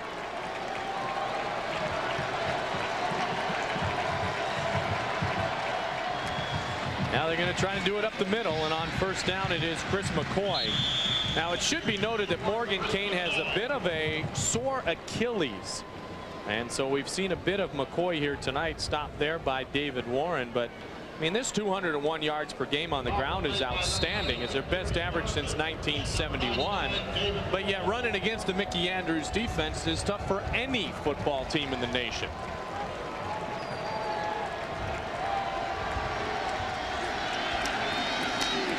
The pitch to McCoy, trying to get around the outside, chased down by Sean Key. A carry of 8 yards for Chris McCoy. Derek Gibson was also giving chase on the play. Nicely executed that time by the Demon Deacons. Waited to the last minute to get that ball out, and then Chris McCoy running east-west till he got just past the hash and then turning it up. They list McCoy at 5'7", 216 pounds, Mike. He's a little fire plug right there. Pretty good pass receiver, too. Had 6 catches last year against the Noles. 1 of 9 on 3rd down tonight for Wake Forest. This is a 3rd and short. There's your fire plug, and there is the second 3rd down conversion of the night for this Wake Forest offense, which right now is in the hands of Ben Sankey. But in future years, it will be in the hands of young quarterback C.J. Leak. Now, C.J. Leak wears number 12 in the Wake Forest uniform. He is truly the best recruit that Wake Forest has gotten in the Jim Caldwell era. Rated by some publications as the top quarterback in the Southeast 1 year ago. Top 5 in the nation. A Quincy Carter, Damian Craig type quarterback waiting his turn, and it will most likely come next season. Flag down. Sankey completes the pass to McCoy, who I mentioned a moment ago is a pretty good receiver. He's met by his number 1 counterpart, Reggie Durden. Dependent on the flag, it's going to go against Wake. They would have moved the flags, but we're going to have a hold. Big Michael Collins, number 79 in the white jersey for Wake Forest. Seymour got around him. Either Seymour or Reynolds got around him, and he kind of did a little let's tackle him from behind trick. Holding on the offense, 10 yards from the previous spot. Repeat 1st down. And, you know, Sankey has certainly earned his spot this year, but he just had a little trouble from his offensive line's help on this play. Watch number 79 there, right there, just grabbing and pulling. There comes the flag from referee Joe Ryder. Couldn't get away with that one, could they? So a 1st and 20. Ball pushed back to the 20-yard line. Sankey shows it, gives it, another flag down. Corey Simon with the stop for Florida State. McCoy is in there on this series, and Morgan Kane is not.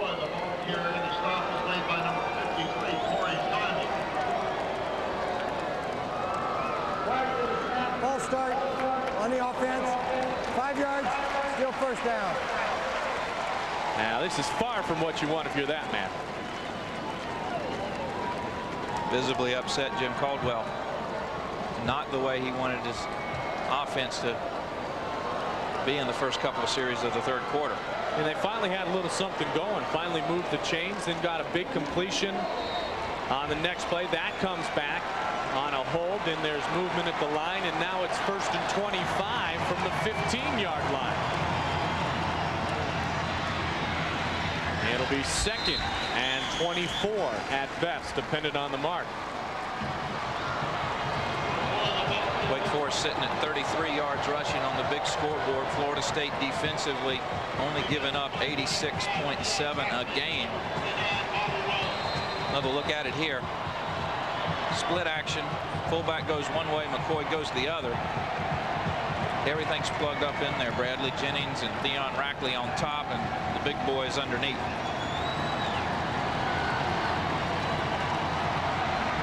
.820 remains in the 3rd quarter.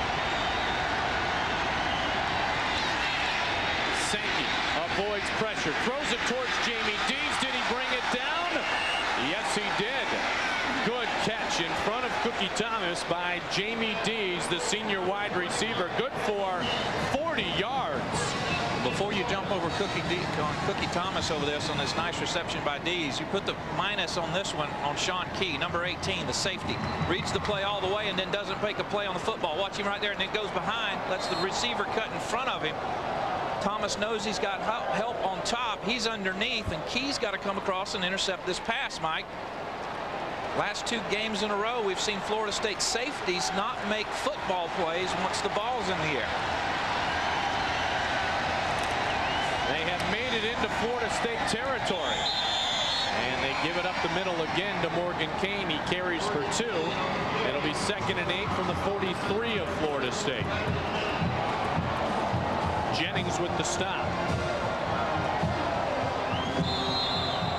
As we've mentioned, first couple of series of the third quarter, Wake Forest very adept at putting drives together, eating up the clock, gaining yardage based on those halftime adjustments. And Kane had an 80-yard run in '96 against the Noles. You saw his numbers so far tonight. He has been held in check. Play action. Sankey. Sack. Roland Seymour. His second sack of the night.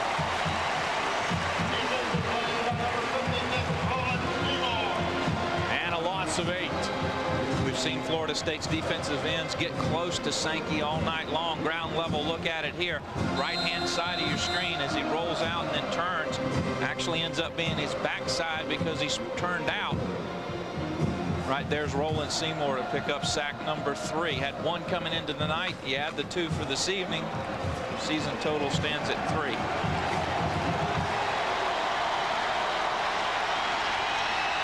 long third down again for Wake Forest. 3rd and 17. They won't get it that way. The Deacons will be forced to punt. Simon and Seymour having a big night.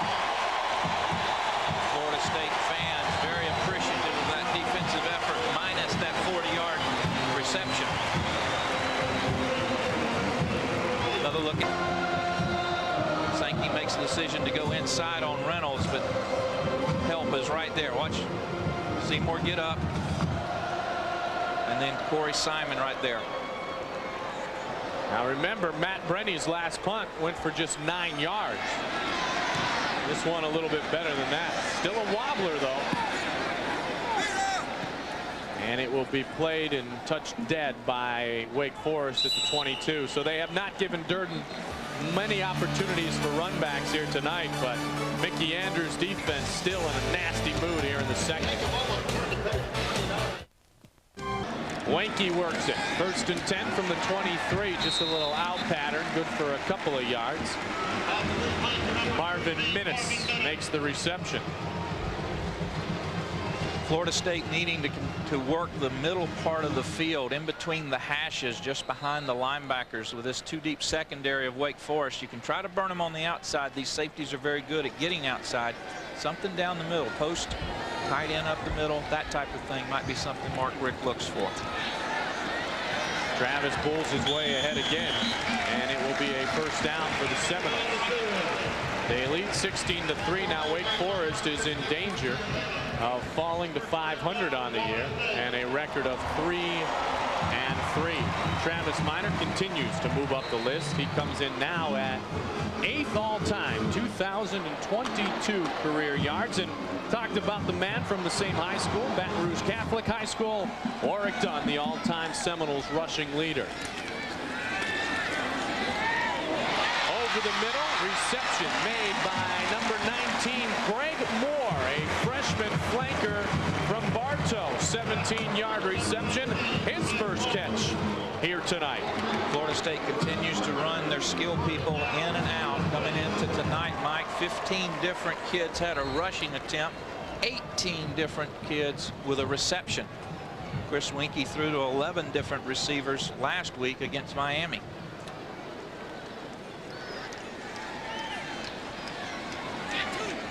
So for Greg Moore, not just the first catch of the night, but the first catch of his career as a Florida State Seminole. Kendra takes it up the middle, hauled down from behind by Kelvin Moses. And a carry of about 4 yards for Dan Kendra on first down. Chris checked off that time, saw something he didn't like with the play called at the line, checked off to the inside, handoff to Kendra, works to his left, and then straight up field.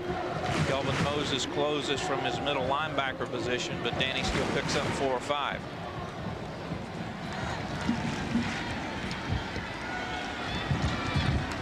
Second down. Play action to Minor. Wanke dumps it off. It goes incomplete. And then a late bump applied by Reggie Austin on Atruz Bell. A good show of sportsmanship by Bell and Austin there. Florida State has used this rollout, this naked boot, if you will, more and more, capitalizing on Chris's improved mobility.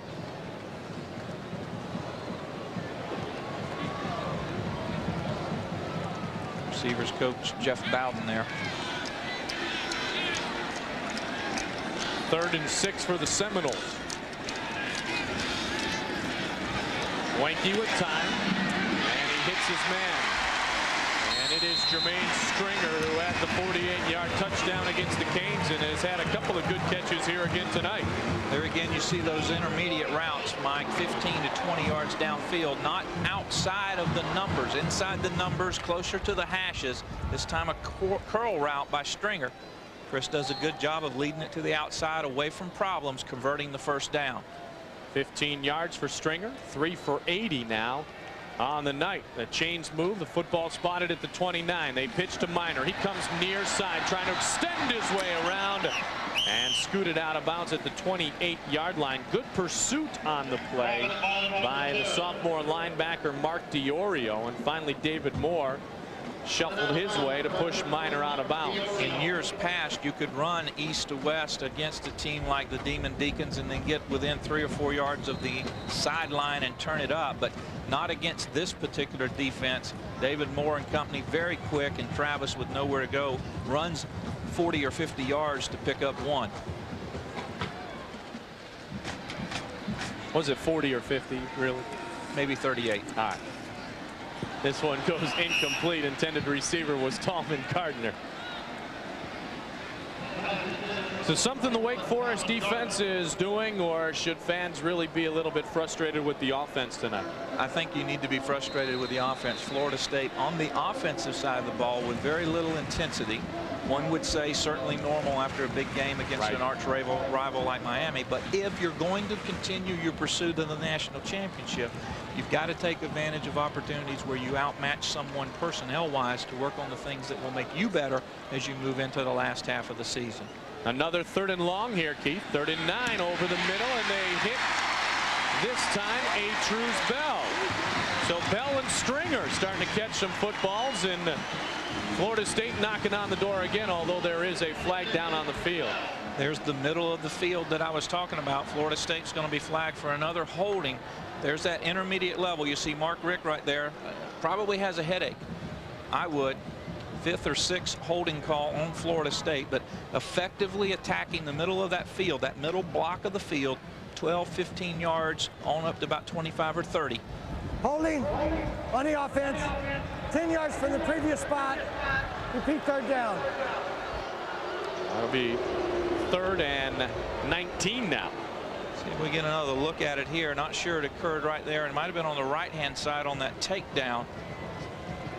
That was Eric Thomas with the takedown, KJ. At least it appeared from the replay we just saw. Big senior out of Miami. Weinke 16 of 33, 301 yards. Came in with a league high 1,627 yards on the season. Weinke fires it up behind his intended receiver, Robert Morgan, but he makes a catch in front of 2, almost 3 Demon Deacon defenders, and it's first down Florida State. Wake Forest has their safeties flying out of their position so quickly to the outside that you can throw these interior routes very effectively. Nice delivery by Chris as he takes a hit there in the pocket, and a nice reception on the other end by Morgan. Another look at it, you'll see the Wake Forest safety outside of the receiver. So the receiver can effectively use their body to shield them again from the ball. A reverse action happening towards Jermaine Stringer inside the 10 to the 9, and stopped right there. Good for 4 yards on that first down play. Carpenter makes the stop for Wake Forest. Now in the Bowden era, the average deficit has been around 40 points in this series between Wake Forest and Florida State. At Doak, the average score has been 35-10. There is a man down on the field for Wake Forest. It's Carpenter. Weinke comes to the sidelines, and we step aside. Now Carpenter looks okay. The last 3 years, the average score has been 61-7 when Florida State has met Wake Forest. It's 16-3 right now. Let's check in with Tom Block.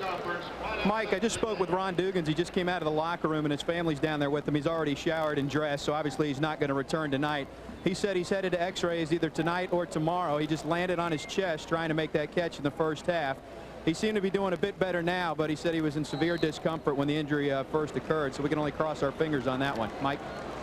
I'll tell you, no Coles, no Warwick, and now the prospect of an injured Ron Dugans. That would not be good for the Florida State Seminoles. Here's Wanke. Gives it to Minor, and it's going to bring up 3rd and about 4. Minor, the ball carrier, gets just a couple of yards on the carry. Actually, I would hope that maybe that's good news. From the way Dugans fell, you almost feared the shoulder, the collarbone. If it's the sternum, the breastbone in there, that's a nicer injury to have than the other two, if there is such a thing. Well, the schedule makers have been kind to Florida State. This is the 5th home game of the year. At Clemson next weekend, then at Virginia the open week, then home against Maryland, and then on November 20th against the Gators at the Swamp. Wanke over the middle, wide open, touchdown, Atruz Bell. Second touchdown of the night for Bell, and the Noles extend their lead.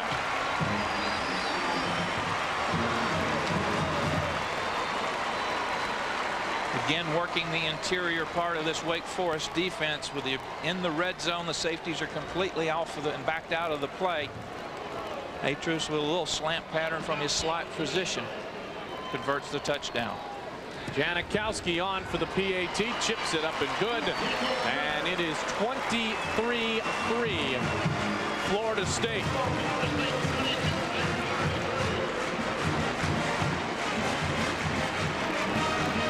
Another look at the protection. Wanke Thomas backs out, picks up a blitzing linebacker, and from that slot position, Bell just runs a slant over the middle. Possibly busted coverage by Wake Forest. He was so wide open.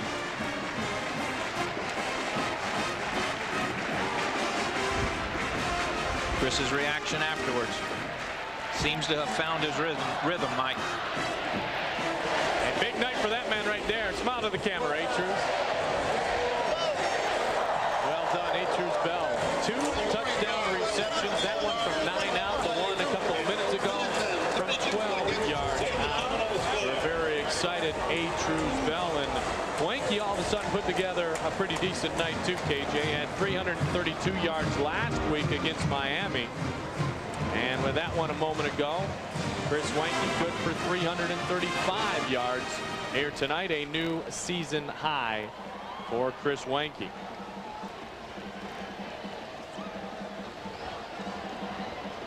Davis in McCoy, deep for Wake Forest. Janikowski to kick off.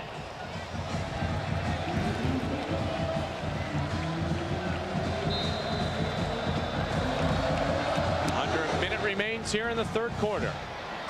McCoy is deep, and so is his partner in crime, Fabian Davis, and the freshman from Greenville, South Carolina, takes a knee one more time. They showered and cleaned up Ron Dugans. Not the way he wanted to watch the second half. Good first half performance prior to that injury. 4 catches for 68 yards. Florida State fans will anxiously await the x-rays. Excuse me, the x-rays and the prognostication. I guess that's a prognosis, though, isn't it? Yeah. We do the prognostication. Oh, you do. Okay. I just kind of tell you who has the football most of the time. That's Ben Sankey. You know, it's funny, you look at that shot of Dugans on the sidelines, and you see Peter Warwick not playing tonight, but you start to think that because the schedule has been so heavy early in the year with home games, that there is only one more remaining home game for this class of 1999, and that means one more remaining home game in the decade of the 90s for the Florida State Seminoles, and tonight they look to become the most successful team in a decade in college football history. Looking for their 104th victory. Spinning is safe. Flag is down. Football picked up by Pauly. Another flag goes down. We'll await the call to see if Florida State has possession or not. Well, hopefully the second item that was thrown that you called a flag was actually a beanbag. If it is a beanbag, that means it is indeed a fumble, and Florida State will have the ball. Preliminary signal, as you saw from Joe Ryder, was holding. On the offense, penalty is declined. First down.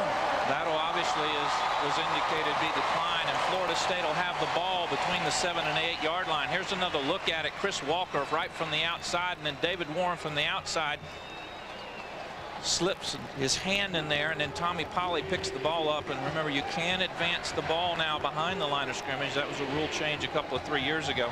Good pressure by Warren, first by Walker and then by Warren, and then very alertly Tommy Polley picks the ball up.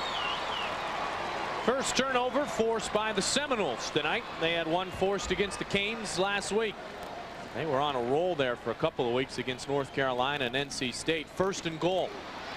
Chaney cuts back, and he's hauled down at the 3 yard line. Kelvin Moses makes the stop. Again, and you see Mickey Andrews, the defense has come alive here in the second half, and the 13-94.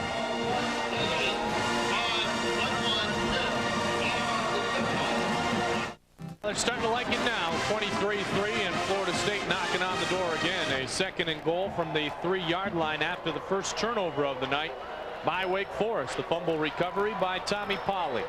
Shotgun formation. Jeff Chaney, the ball carrier. And he will be short. It will be 3rd and goal. Lyman with the tackle on Jeff Chaney.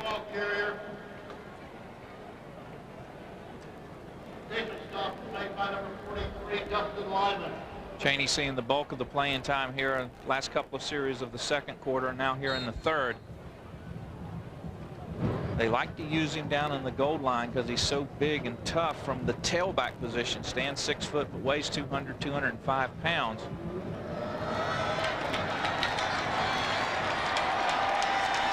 There's Wanky. Anquan Bolden is also there. Here it is. Yep, it's Anquan Bolden. Touchdown, Florida State. Mr. Football, a high school quarterback from Quincy Shanks High School. Anquan Bolden with the touchdown for the Seminoles.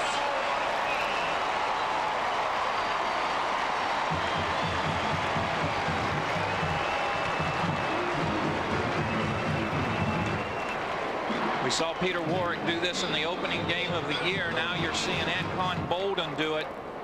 Does fumble the ball, but once he breaks the plane, the touchdown is called. Janikowski on for the point after attempt. Just another one of the quarterbacks or ex-quarterbacks who line up at quarterback in Mark Richt's system, and Anquan Bolden gets his first touchdown since the Louisiana Tech game, the opener of the '99 season. Called quarterback draw. Good block by Kendra that time. Actually Chaney, number 24, and then Bolden makes it into the end zone. Mr. Football, high school quarterback, didn't want to wait for a chance to play quarterback here at Florida State. Wanted to play right away. So he came up to Mark Richt one day and said, "Coach, I think I'd like to be a receiver." Went out, got 2 touchdown receptions against Louisiana Tech, and has been patient and waiting for his turn again, and his number called here tonight. Coach Bowden called him probably the most gifted athlete other than Deion Sanders and Pete Warrick that he's seen in the last 10 or 12 years. Just has to learn the receiver position. This guy right here, Pete, spent 4 years doing it. Anquan's got about 4 games under his belt. Remember, he missed 2 or 3 games in the first part of the year right after the La Tech game due to injury. I'd like to remind you, Primetime Noles is brought to you in part by ACCtoday.com. Follow the Seminoles on the internet at ACCtoday.com. The internet site with more than the score. Mike Goldberg, Keith Jones, Tom Block, and our production crew from Sunshine Network. Happy to be with you here on homecoming night 1999 from Doak Campbell Stadium. 9-3 at the half. It is now 30-3 Florida State. they appear well on their way to the 104th victory for the Seminoles in the decade of the 90s. Chris Hope with the special team stop on the return by Wake Forest. So hard to tell with Janikowski kicking off, even with that leg problem, but the wind was dead in his face. The wind has been continued to swirl. In fact, we've got our windows open up here, Mike, and a couple of times my charts have blown to the back.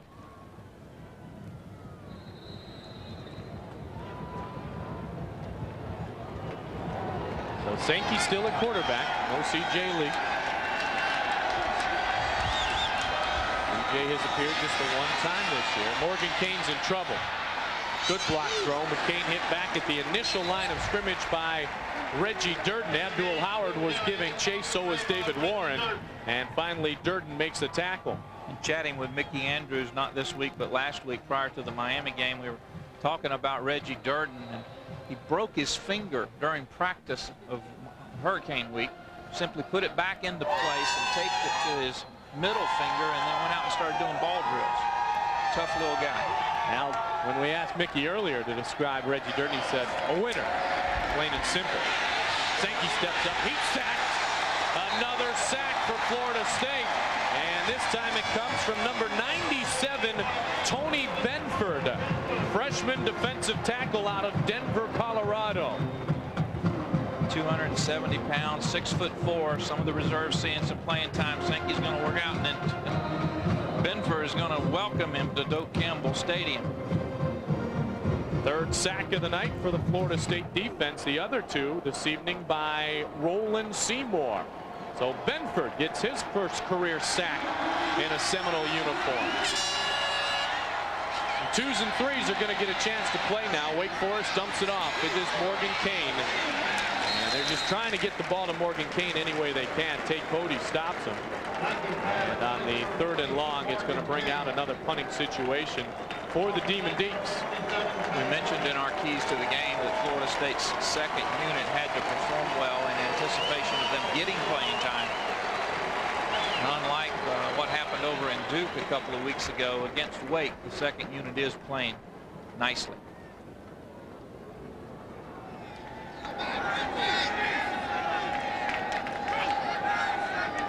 Rennie's been a busy guy tonight.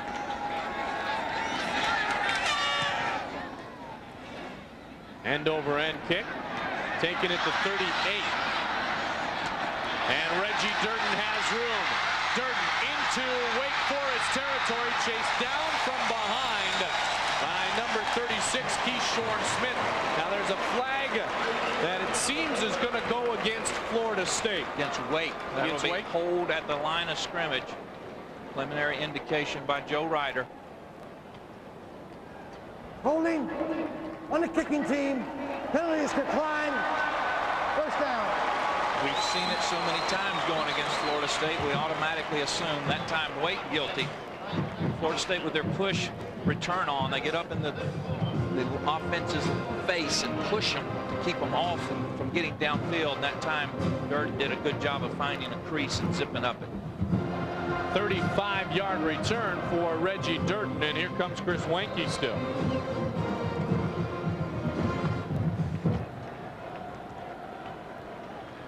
Wanke looking for a career best performance here tonight. Falling down, he gets it to Nick Maddox. And Maddox was trying to throw the football downfield, couldn't get rid of it quick enough. And he's hit in the backfield by Marquise Hopkins, a loss of 10 yards on the play. Was going to be a halfback pass. That time Nick was trying to get the ball to Talman Gardner. Number 29, Walter Simmons for the Deacons, just absolutely beheaded Talman. Knocked him down. First thing that hit with the back of his helmet. Watch the very top of your screen. Very top of your screen. Find number 21. See right there, he leaves the screen, and he also leaves his feet because Simmons decked him. Play action over the middle, completes the pass. And with that completion, it is a new career high on the night for Chris Wanke, and it goes into the hands of number 88, Carver Donaldson, sophomore tight end out of Lakeland. Career catch as a Seminole for Donaldson. Florida State continued to exploit the middle of that field. I think he goes over the 350 mark. And that is the best night of Chris Wanke's Florida State career. 300 and 54 yards, surpassing his total of 338 last year against the North Carolina Tar Heels. Confusion in the huddle. Chris calling timeout. A few words for his troops, and then he'll head over to talk to Jeff Bowden, who is on the headsets with Mark Richt. So the second half going a bit more as expected if you are a fan of Florida State football, and the Seminoles lead by 27. Chris Weinke throws for a career high tonight, 354 yards. And with 10:36 remaining, Weinke appears to be done for the evening, and Marcus Outzen will come in and quarterback the Seminoles. One of the things that folks have been asking Coach Bowden over the last couple of weeks, certainly not Miami week, but last couple of weeks, is when can we expect to see Marcus Outzen in there with the first unit, getting him some playing time with the ones? This might be your first opportunity. Remember, he played against Wake Forest last year. This was the turning point of the season, as we said at the top of the show. Weinke was hurt the week prior against Virginia on the hit by Patrick Kearney. And every time I see Kearney running around the field with the Falcons, you still cringe a bit when you think about Chris Weinke not being able to finish the season. And Marcus came in and tried to do a great job. Beat Florida, but could not beat the Tennessee Volunteers in the national championship game. Rooster coming in on this season, 8 of 17, 101 yards, and no touchdowns and 1 interception. Did rush for a touchdown earlier this season. Rooster converted the first. Now he hands it off. No, he tucks it under the left arm. Ball falls on the ground, and it is recovered nicely and quickly by 75 Sharon Dorsey. You know, you talk about the gutty performance of Outzen last year up in Wake Forest, a gloomy night, very much rainy night, very dank and dark, and was 11 of 17 for 11 of 19 for 164 yards. We seriously see him on the same type of play of Outzen. Wants to run the ball, whereas Weinke will always want to try to pass it. Does lay the ball on the ground, but Dorsey right there to recover it. So it is 2nd and 10. Outzen fires it up, looking corner, incomplete. Reggie Austin had the coverage on Greg Moore, who had his first career reception a little earlier tonight, and Austin comes up limping. Miscommunication, that'll often happen between your twos. Moore ran a little bit more of a vertical pattern, and Outzen expected him to run the fade.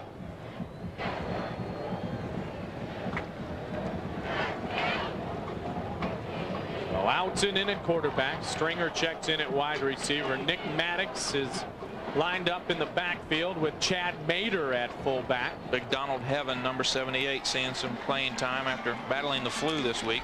Wasn't a good week for his tummy. They pitch it near side with speed, and a big hit applied by 54 Kelvin Jones on Jermaine Stringer. And Janikowski comes on to attempt another field goal. Now, when you're the second team quarterback and you don't convert on 3rd down, you don't get to come over and check with the headsets. If you're in field goal range, you get to become the holder, and you'll check with your headsets upstairs to Mark Richt after the field goal attempt. Those are the two he missed, both from over 50 yards, 55 and 52. This one comes from 33. Janikowski's kick is good, and he has 4 field goals on the night. 43-yard field goal for Sebastian Janikowski, fighting through that injury that Tom Block told us about earlier, and it is 33-3 Florida State. Let's check in with Tom. Thanks, Mike. You know, next week we've got Bowden versus Bowden, of course, at Clemson, but this week we have Reynolds versus Reynolds. Jamal Reynolds, of course, plays for Florida State, but his brother Deron Reynolds played at Wake Forest. He's now the outside linebackers coach for Wake Forest. He was a graduate assistant, became a full-time assistant this past February. But I guess right now the younger brother Jamal is getting the best of it with the 33-3 score. Mike? Yeah, no question, Tommy. Now, their father coached the Reynolds boys, including Deron, and also they have another brother, Rashad, who played college football at Rice. And Jamal Reynolds comes in as the sack leader to tonight's game. And it was funny, they were talking back and forth this week, and Jamal admitted that there wasn't a whole lot being said about this game between Wake Forest and Florida State. Bobby Bowden I think he's going to enjoy next week. I hope so. I mean, as a father, you can't be any more proud than what he will display next week when he plays against Tommy. But he's proud of all his kids every day of the year. Whether it's Ginger or Robin, whether it's his oldest son Steve, who's not into coaching, or Jeff or Terry or Tommy. Big boot by Janikowski. And once again, Fabian Davis will keep it right there. But I think, Keith, next weekend is a celebration of all that is good in college football, to see the Bowden family, because of the class that they have displayed over the years, play against each other in Death Valley. And see them compete against each other, each of them wanting their team to win. Tommy trying to get his program established, and Coach Bowden trying to continue to win the national championship. Now here's C.J. Leak, who checks into the football game for Wake Forest, the highly touted recruit that we advertised a little earlier here in the second half. And the first play from scrimmage will result in a flag being thrown. On the offense, 5 yards, still first down. Now C.J. Leak has been compared to Damian Craig or Quincy Carter at the University of Georgia. He's mobile. He's the son of Curtis Leak, NFL player. Set some North Carolina records, and his high school coach described him as a young puppy, one of those cuddly little guys who just wants to absorb and learn everything. And this may very well be the future of football at Wake Forest. It starts with a young man named C.J. Leak, 6'4", 220 pounds, hands the football off with over 9 minutes remaining here in the fourth quarter of play. Bobby Rhodes will make the stop of Chris McCoy. See a few Florida State subs. Ryan Kaysen there, number 95. Chris Woods, number 98, in the ball game. Big Benford there, and on your right-hand side, Keon Rackley and Bradley Jennings, starting linebackers behind them. I guess technically T-Rack is a second teamer, but Bradley the starter.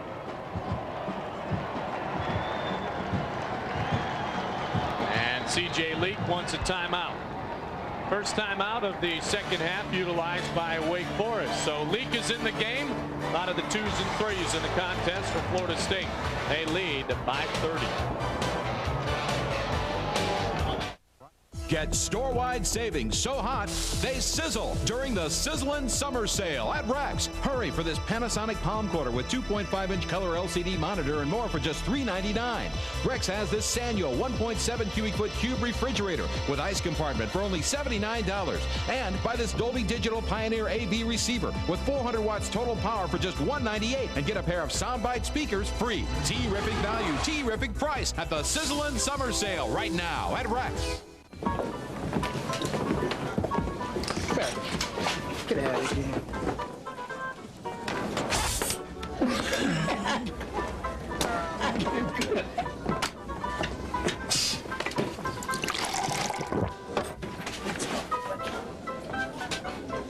What?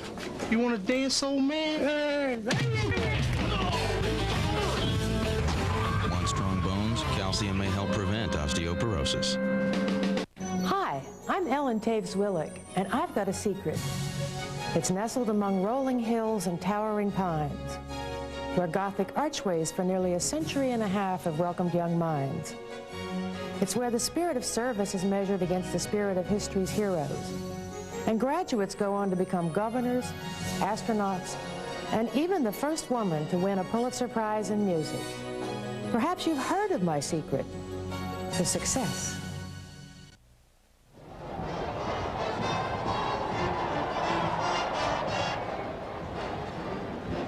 33-30 the score. Florida State in command with 8.5 minutes remaining, and this is some time to work towards the future for C.J. Leak and the Wake Forest Demon Deacons. Deacons getting off to that 3-1 start, and next week that will be one of the very nervous people in the stands. Ann Bowden, wife of Bobby, mother of Tommy. Leak spins, completes the pass to the big man, and it will be 3rd and long. Complete to number 39, James Leak. Stop is made by number 27, James Leak with the reception. You mentioned the big man. He stands 6'6", 240 pounds. Does Leak. Go back to your earlier comment about C.J. Leak in the future. Being built around a little bit different quarterback for Wake. 6'4", 220 pounds is Leak. Quite a specimen. Takes it himself, delivers a hit. Football goes onto the turf, but the whistle had sounded prior. Bradley Jennings was the one who stopped C.J. Leak along with Alonzo Jackson. Coming into the night, Leak had 7 rushes for 20 yards, 0 for 3 in the passing department. Jackson and number 44, Bradley Jennings. First and 10, Wake Forest.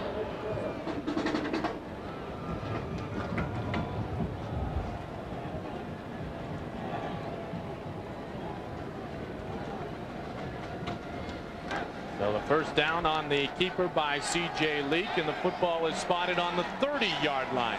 His 6 first downs tonight for Wake Forest. McCoy, the ball carrier. We have not seen much, if any, of Morgan Kane here in the second half. McCoy has toted the rock for most of the time. I have a feeling that Achilles is bothering Morgan Kane more than anyone knows tonight. And certainly in a game of this magnitude, playing against the #1 team in the country, a competitor like Kane, the senior, his last chance at Florida State would be in there, if at all possible. But McCoy getting most of the playing time here in the second half.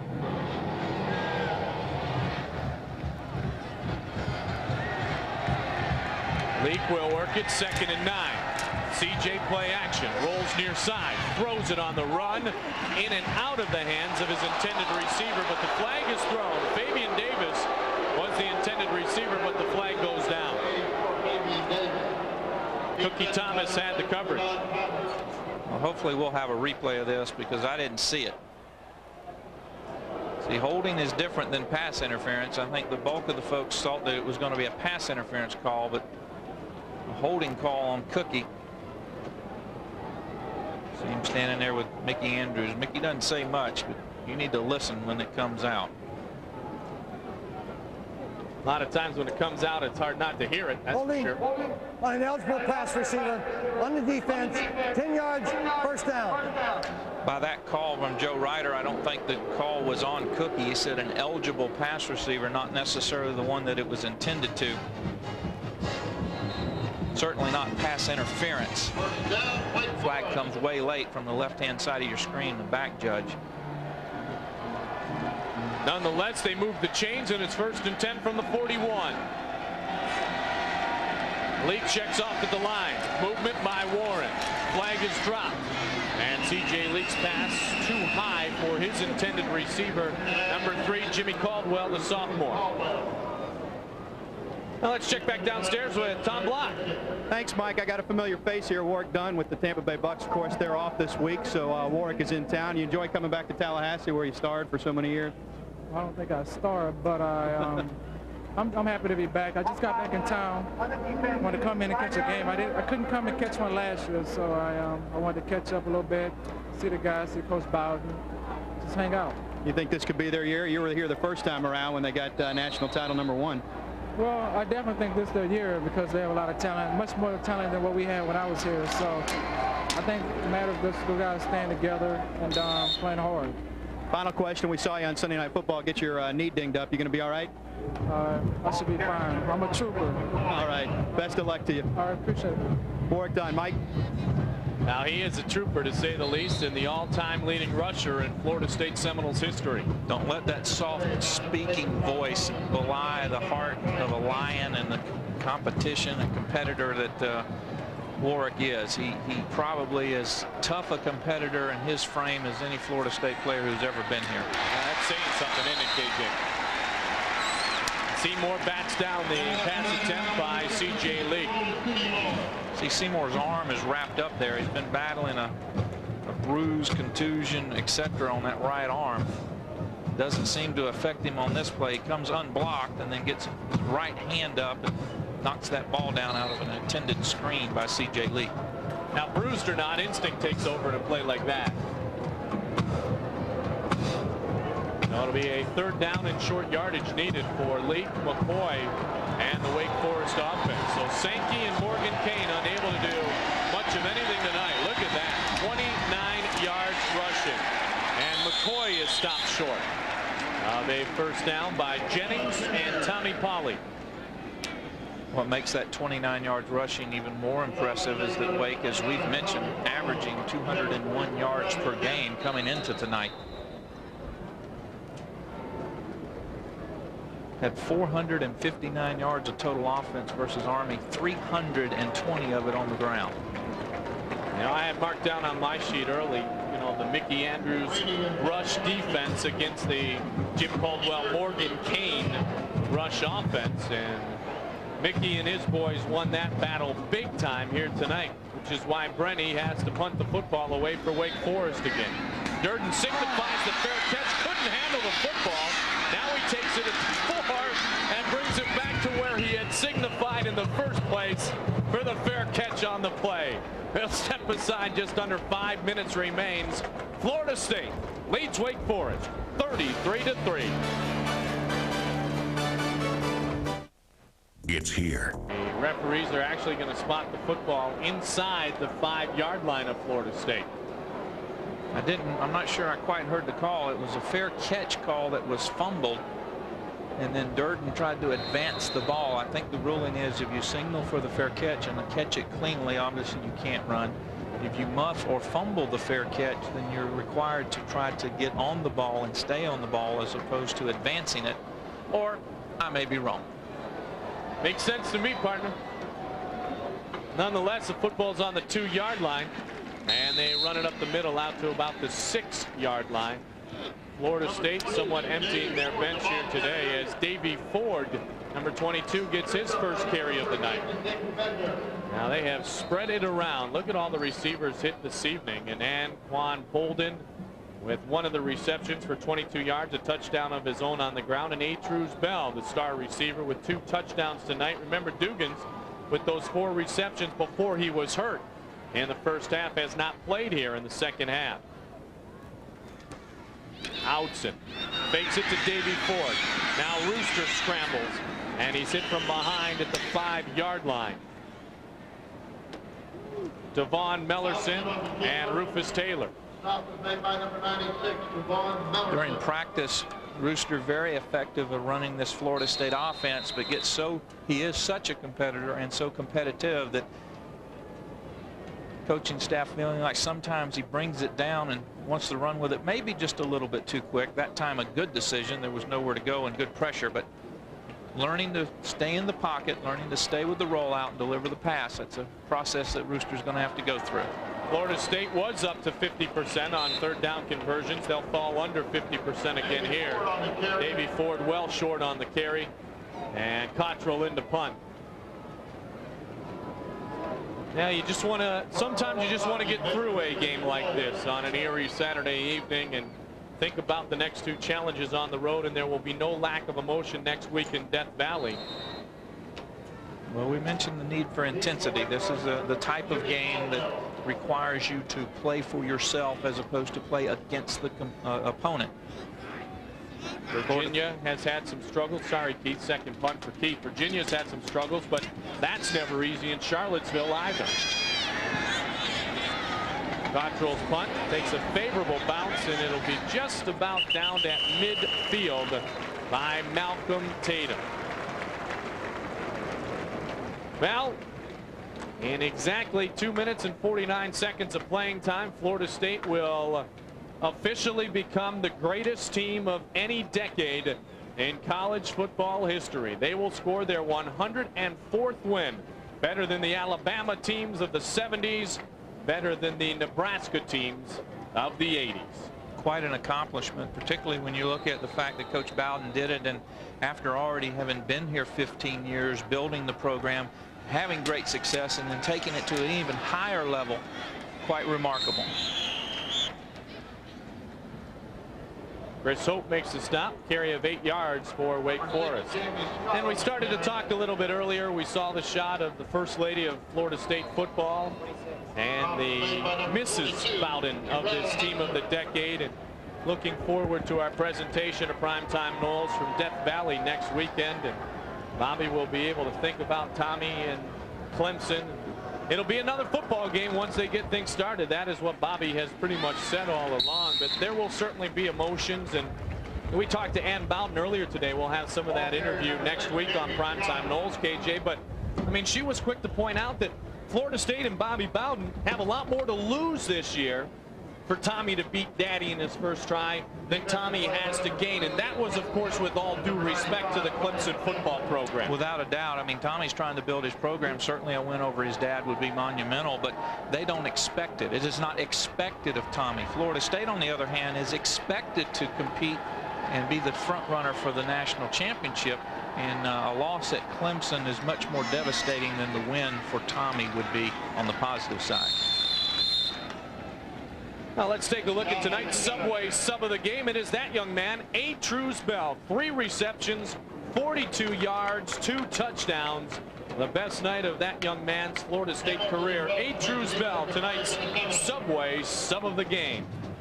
The second contest, we've seen a second, third, or fourth team receiver step up. We saw Anquan Bolden do it in the opening game of the '99 campaign, and now here in game number 7, A. Truesbell.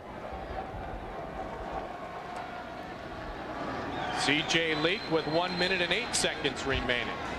Leak fires it up for grabs, and the reception was made by number 81, Ira Williams, sophomore out of Montclair, New Jersey.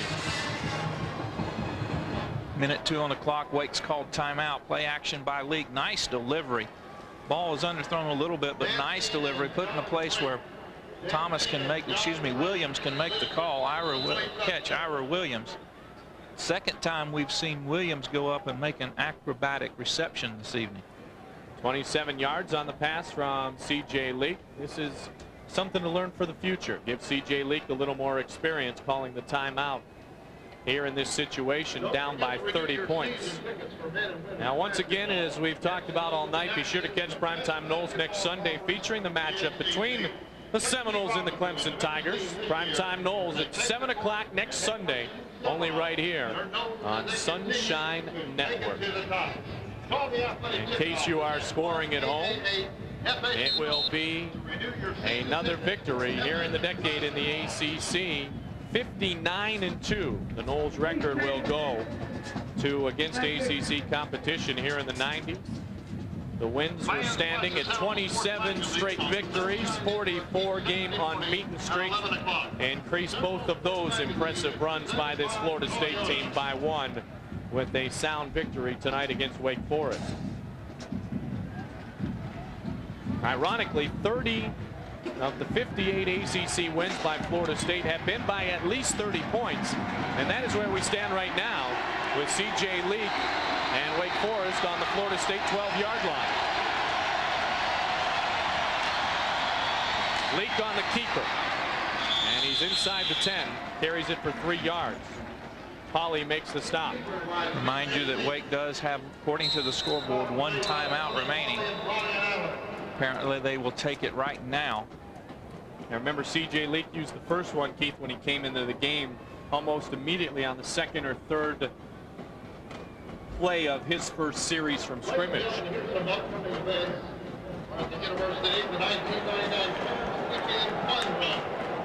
Great teacher and instructor, Jim Caldwell. Loves working with the young kids and molding them and helping them find within themselves the ability to bring out their best. Isn't always able to recruit the greatest athletes or the purest athletes into Wake Forest, but gets the most out of them. Bobby having a little fun down on the sidelines, talking to Cornelius Collier, number 40, a freshman out of Miami. And with the win tonight, Bobby Bowden goes to 299 in his career. And hey, congratulations to Joe Paterno. Ties Amos Alonzo Stagg at 3:14, and Jopa will surpass Paul Bear Bryant. It is a foregone conclusion. Health and Penn State success staying as it has been throughout his career in Happy Valley. 2nd and 7 from the 9. Leak pumps, looks, end zone. Flag thrown big time on Derek Gibson, who bumped into the intended receiver, Jamie Deese. Again, poor safety play when the ball is in the air by Florida State. We saw Gibson on an earlier big play by Wake Forest. This time Gibson completely loses the ball. It stays in the air a long time. All he's got to do is get his head on the swivel and turn back and find it. But instead he goes right after the receiver. Clear-cut call. Be 1st and goal on the 2-yard line.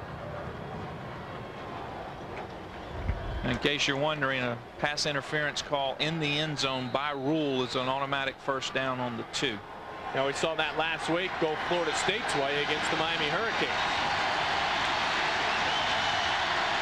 44 seconds remain. C.J. Leak checks off at the line. No timeouts remain.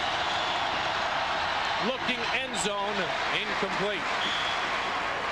Big time pressure in on Leak, and Jamal Reynolds and Roland Seymour, 2 of the guys. The biggest thing that penalty does is it resets that down at 1, so Wake Forest has got 4 shots.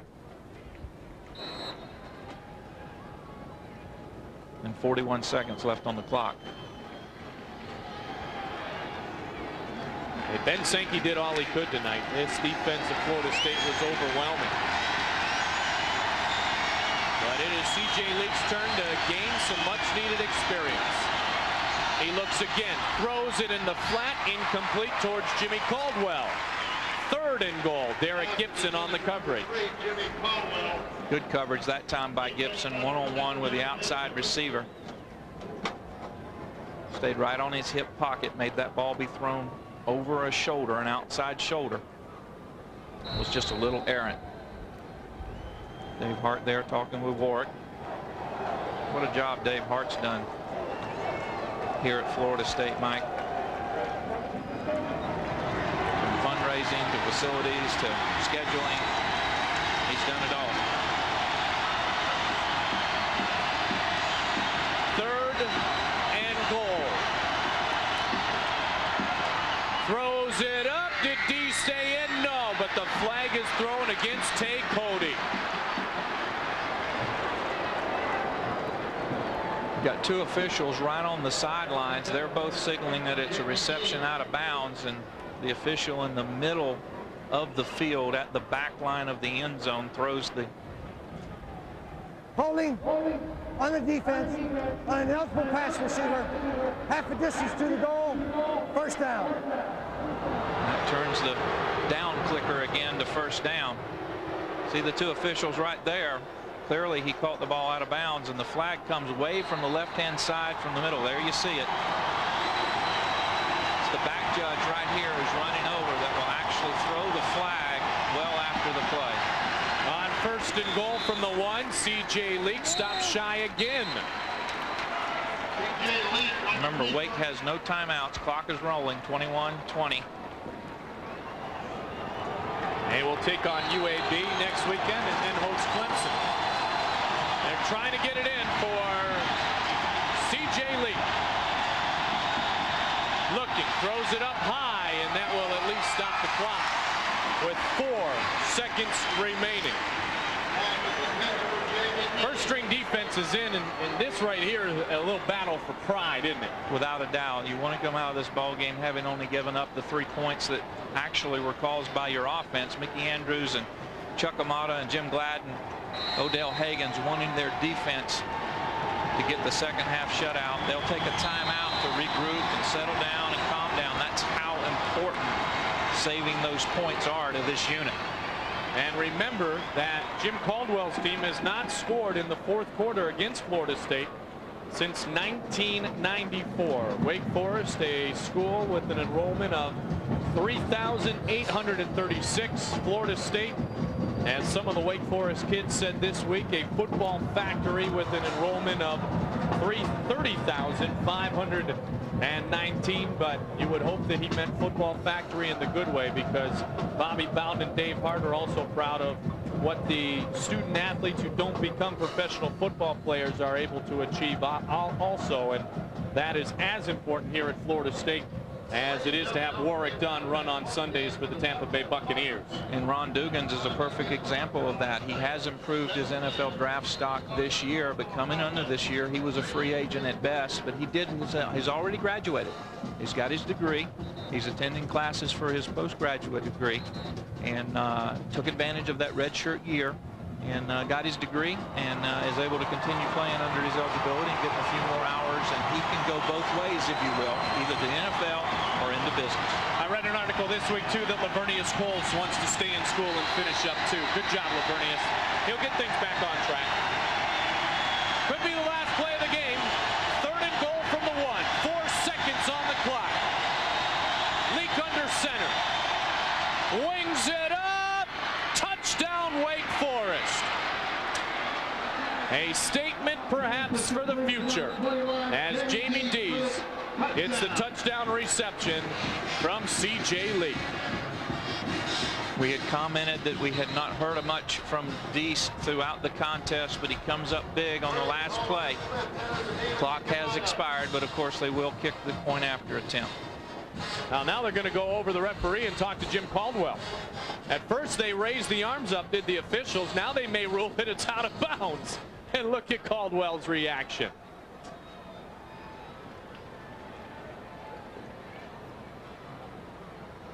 Oh, they're going to say that Florida State called timeout. Defense called timeout. Oh my goodness. No play. Well, you heard it from the official's mouth, as it were. One-on-one coverage over here with Tay Cody on Dees. 4 seconds back on the clock. Clearly makes the catch, but obviously Florida State, according to the officials, had called timeout. Remember, any of the 11 can call timeout.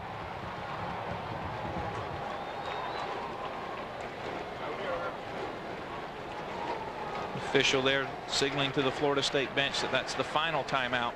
Let's listen, see if we can hear a whistle.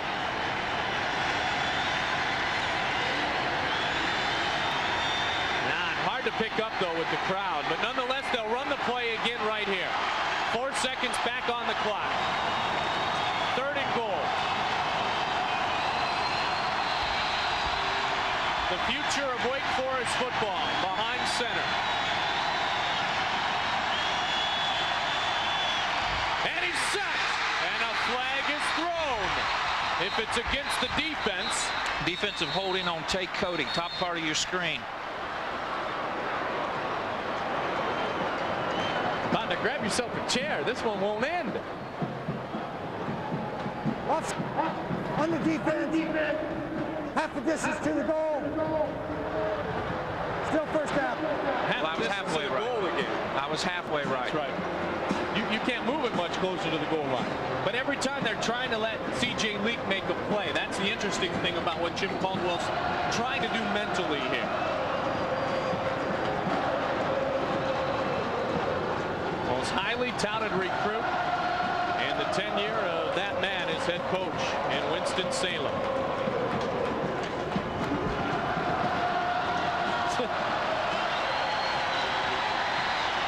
We'll watch it along with you at home. I've said it before. 3rd and goal from the 1.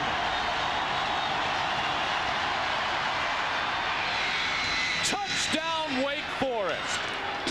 84, Fabian Davis. It may have taken 12 plays inside the 10-yard line, but Wake Forest would not be denied.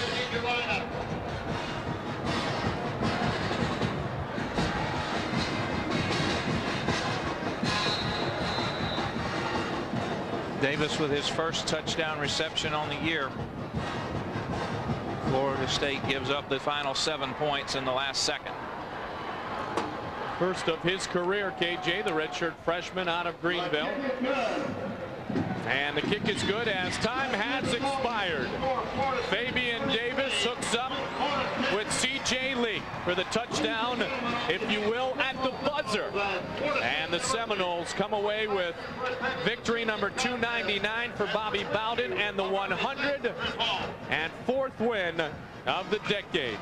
299 for Bobby Bowden, who started his coaching career over 3 decades ago at Samford University.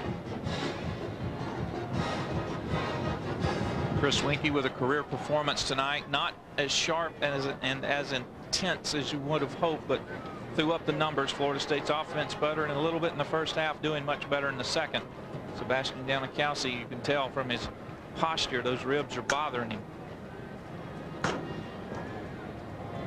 As always, both teams will say a prayer for good health and sportsmanship, and the home streak continues. And with the Gators' loss to Alabama, it is now the longest home winning streak in college football. The 28 consecutive wins, the most in the nation. The last loss to Miami on the 16th of November in '91, and that tie coming to the Florida Gators in '94. Let's check.